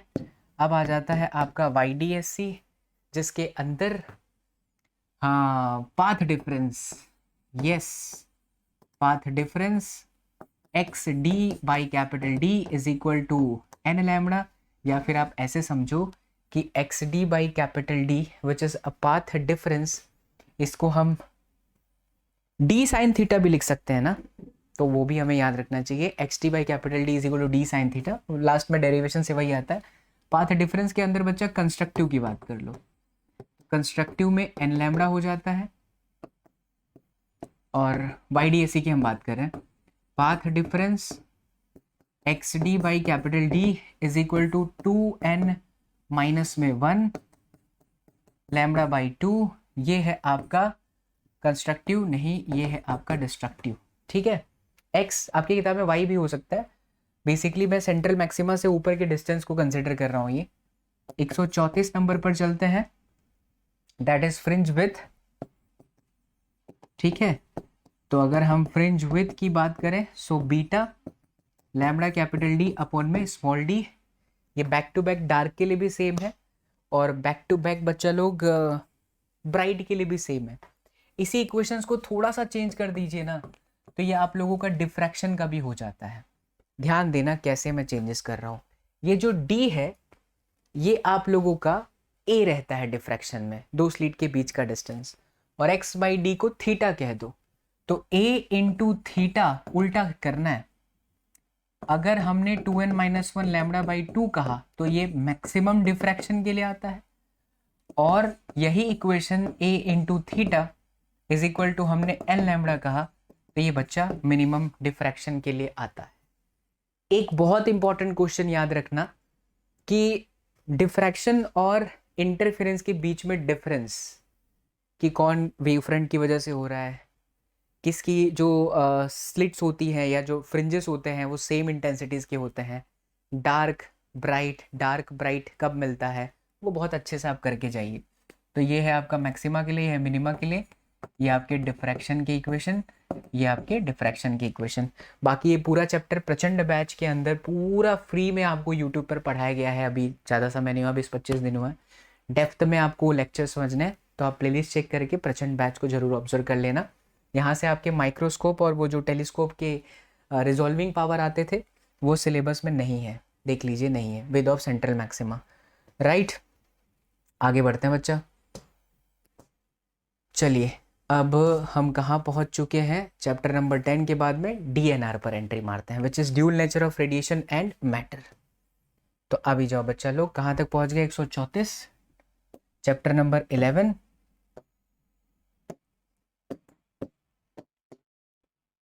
तो 11 चैप्टर है DNR, dual nature of radiation and matter.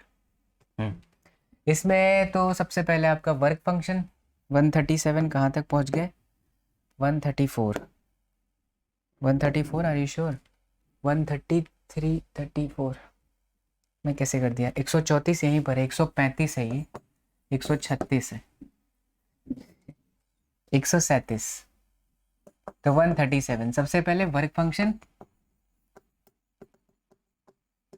So work function phi naught is equal to H F naught, जहां पर एफ नॉट को थ्रेशोल्ड फ्रीक्वेंसी कहा जाता है, ठीक है।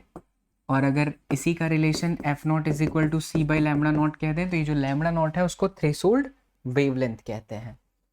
फोटो इलेक्ट्रिक इफेक्ट के अंदर stopping potential and energy relation, so half M V square maximum is equal to E V naught. 139 के अंदर आता है आपका अल्बर्ट आइंस्टाइन साहब की जय हो, Einstein's equation which is E V naught is equal to H F minus में एच एफ नॉट। ठीक बच्चा, ये इक्वेशन आपका अल्बर्ट आइंस्टाइन इक्वेशन हो गया। फिर इस चैप्टर, बहुत छोटा सा चैप्टर है ये भी है, दी ब्रोगली वेवलेंथ, बवाल वाल बहुत हुआ था, ई बराबर एम सी स्क्वायर और इन सब के बीच में। तो lambda is equal to H upon में एम बी, इसके बहुत सारे इक्वेशंस बन सकते हैं।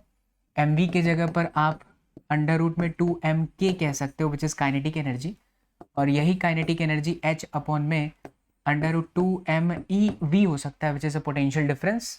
And again this kinetic energy can be converted into the temperature format, तो h upon under root 2m k की जगह पर 3/2 kBT, where kB is the Boltzmann constant, तो 2 से 2 कट जाएगा, ये इक्वेशन हो जाएगा h अपॉन में अंडर रूट में क्या हो जाएगा बच्चा, 3m kB and then t, ये आपके दी ब्रोगली वेवलेंथ।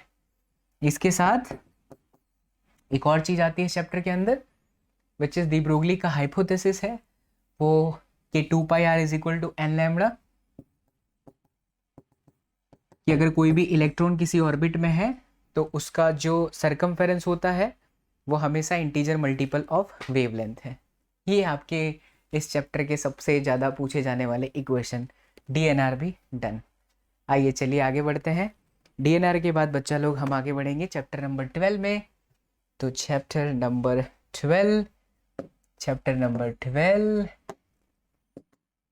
नंबर क्या चैप्टर, एटम। मॉडर्न फिजिक्स यहाँ से स्टार्ट हो जाती है, और एटम के अंदर मैं पहले लिख लेता हूँ, फिर देखते हैं कि क्या कुछ छूटा तो नहीं है। 141 के बाद में 142, एटम के अंदर सबसे पहला जो इक्वेशन आता है बच्चा वो रुदरफोर्ड वाला एक्सपेरिमेंट है।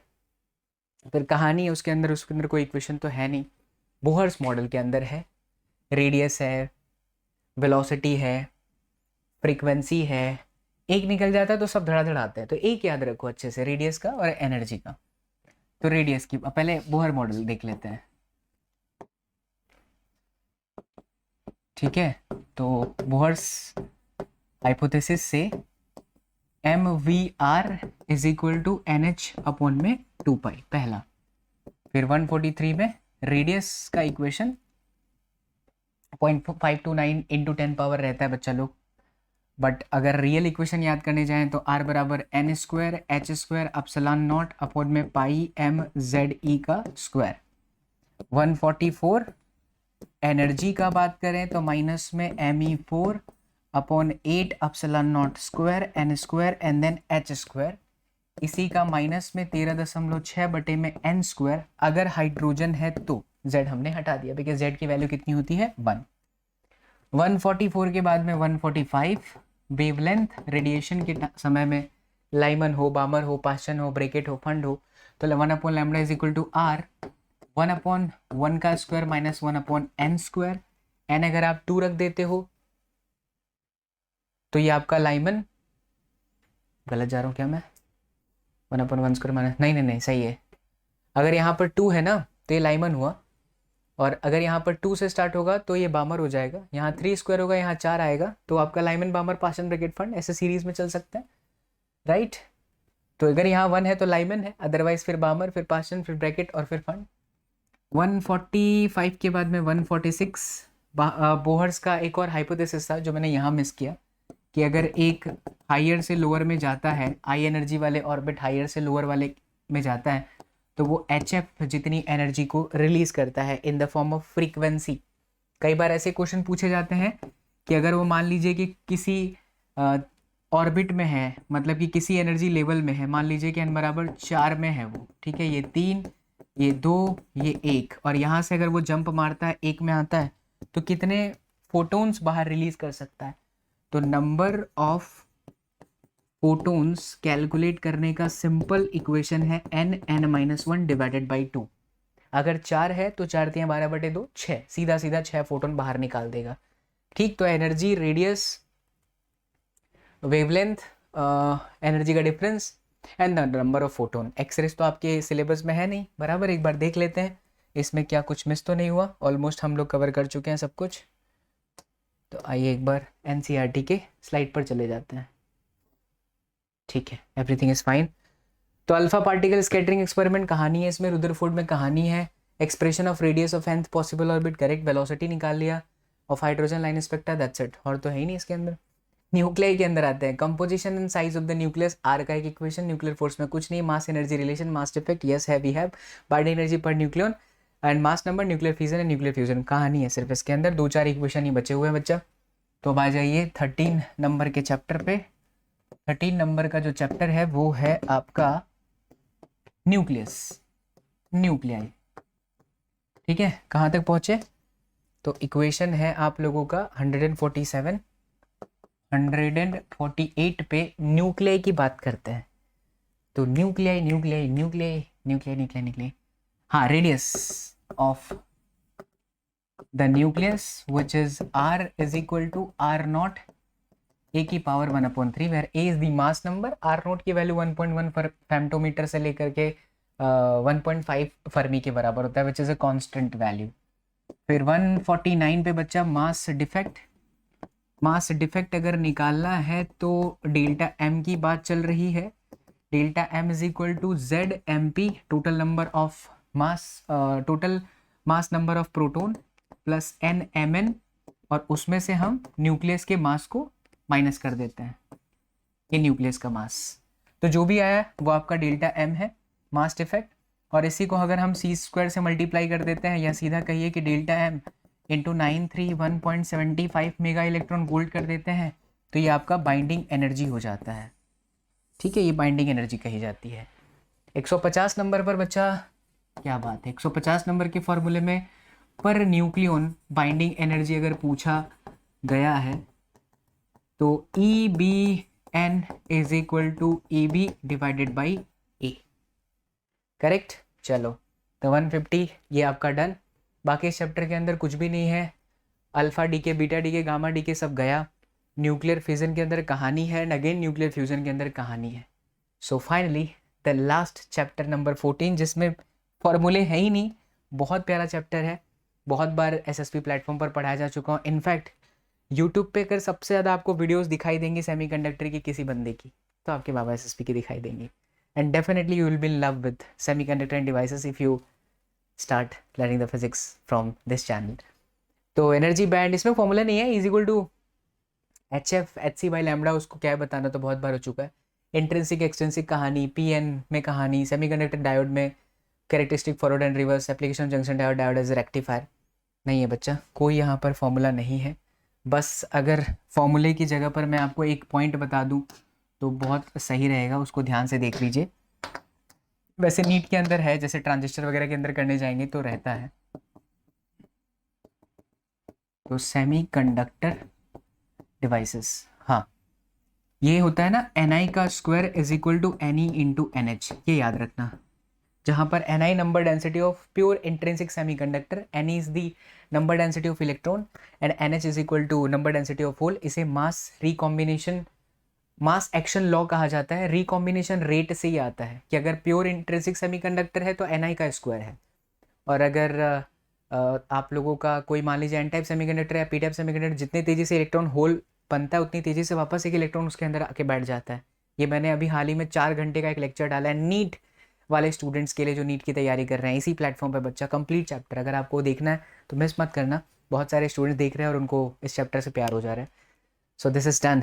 लगातार आप लोगों के ऑलमोस्ट 2 घंटे का सेशन, हाँ ऑलमोस्ट 2 घंटे का सेशन हुआ, और आपका पूरा का पूरा सिलेबस जो चैप्टर 1 से चैप्टर 14 है, पूरा का पूरा सिलेबस से एक एक फॉर्मूला जो आपके CBSE ने करिकुलम दिया, NCERT ने दिया है, उसका हमने कंप्लीट कर लिया। अब आप लोगों से रिक्वेस्ट है बच्चा, इस वीडियो को जरूर शेयर करिएगा अपने तमाम उन दोस्तों के साथ जिन्हें फिजिक्स में दिक्कत हो रही है। एंड चाणक्य नीति 4.0 specially for CBSE state board के स्टूडेंट्स के लिए है। डेली लाइव सेशन रात को 8 से 11 बजे चैनल पर आता है, और जो नीट की तैयारी कर रहे हैं उनके लिए एक प्रचंड बैच करके प्लेलिस्ट है जिसमें क्लास 12th नीट का पूरा खत्म हो चुका है, और क्लास 11th का काइनेमेटिक्स का मोशन इन स्ट्रेट लाइन आ चुका है। अभी मैं तैयारी कर रहा हूँ मोशन इन प्लेन की, जैसे ही वो वीडियो होगा 1-2 दिन में आपको मिल जाएगा। तो प्लेलिस्ट को जो है बच्चा जरूर चेकआउट कर लीजिएगा। मैं आपको लेके भी चलता हूँ चैनल के थीम पर, आइए देखिए। तो ये देखिए बच्चा लोग, ये आपका प्लेटफॉर्म थीम ही है come let's fall in love with physics. तो यहाँ पे almost we are very close to 750K family. It's my request to make this family huge. We are very close to 1 million. तो ये आप लोगों का रहेगा बच्चा लोग, शेयर करना and B a part of this beautiful family. अब यहाँ पर मैंने बहुत सारे शॉर्ट्स वीडियो भी मैं यहाँ पर प्रोवाइड करता हूँ बच्चा आप लोगों के लिए। ट्रिक्स के बहुत सारे वीडियोस हैं, आप देखिए। जो बच्चे जेई की तैयारी करते हैं, जो बच्चे नीट की तैयारी करते हैं, उनके लिए ट्रिक्स की वीडियोस है। जो येलो शेप में आप देख रहे हो ना, यहाँ पर 60 सेकेंड के अंदर फिजिक्स के कॉन्सेप्ट को एक्सप्लेन किया जाता है। If you start if you want to start your revision, फटाफट कोई आके रिवीजन करा दे, तो वार्म अप मैच की एक प्लेलिस्ट होगी, उसको चेकआउट करना। जो पीले पट्टी में है वो सब 60 सेकंड के अंदर कॉन्सेप्ट है। आप देखिए, ये आपके CBSE ने नीट और जेई के लिए एक्स नॉर। फिर अगर आपको प्रैक्टिस करनी है फिजिक्स के अच्छे अच्छे क्वेश्चंस की, तो 3 बजे की एक प्लेलिस्ट है फिजिक्स की ट्रिक्स की। जो रेड पट्टी पर है देखिए, वहाँ पर हमेशा फिजिक्स के ट्रिक्स की बात चलती है। फ्रिक्शन क्वेश्चन ट्रिक सब 60 सेकंड में, रेजिस्टेंस ट्रिक, फिर concept of NOR gate, concept of NOT gate, modern physics trick, string constraint, get है आपका, सीखे गेट और गेट इन जस्ट 60 सेकेंड। तो ऐसे बहुत सारे वीडियोज़ हैं शॉर्ट फॉर्मेट में जिनसे आपकी प्रैक्टिस बहुत अच्छे से हो जाएगी। ये वार्म अप मैच चल रहा है जहाँ पर फिजिक्स के कॉन्सेप्ट 60 सेकंड में होते हैं। तो ज़रूर सब्सक्राइब करो बच्चों, be a part of this beautiful family. And अगर हम वीडियोस में आते हैं तो ये देखिए लग गया है ऑलरेडी काइनेमेटिक्स का क्लास 11 का फिजिक्स, बहुत सारे स्टूडेंट्स इसे देखेंगे अब। और ये आपका सेमीकंडक्टर का फुल चैप्टर। और अगर मैं प्लेलिस्ट में जाऊँ तो आप लोगों के लिए कौन सी ब्यूटीफुल प्लेलिस्ट हो सकती है जो आपको बहुत ज़्यादा हेल्प करेगी, तो वो है आपका ये चाणक्य नीति version 4.0 for CBSE state board student. And बच्चों, अगर आप तैयारी करना चाहते हैं अपनी फिजिक्स की फास्ट रिवीजन में 60 सेकंड में, तो वार्म अप मैच की playlist and learn physics with in 60 second, यहाँ पर ट्रिक्स दिए जाते हैं। एंड ये वाला है आप नीट वाले स्टूडेंट्स के लिए, ठीक है। तो ये सारा प्लेलिस्ट आप चेकआउट कर सकते हैं। एंड बच्चा, it would be great if you share this channel, it would be great if you shower your love. बहुत बहुत शुक्रिया, thank you so much, see you all in the next session. Till then do whatever you want to do man, but don't trouble you more. And yes बच्चा, आज का ये जो पूरा PDF है जो मैंने अभी आपके सामने बनाया, वो पूरा PDF मैं टेलीग्राम में अपलोड करता हूँ। टेलीग्राम के लिंक वीडियो के डिस्क्रिप्शन बॉक्स में दिखा देता हूँ आप लोगों को।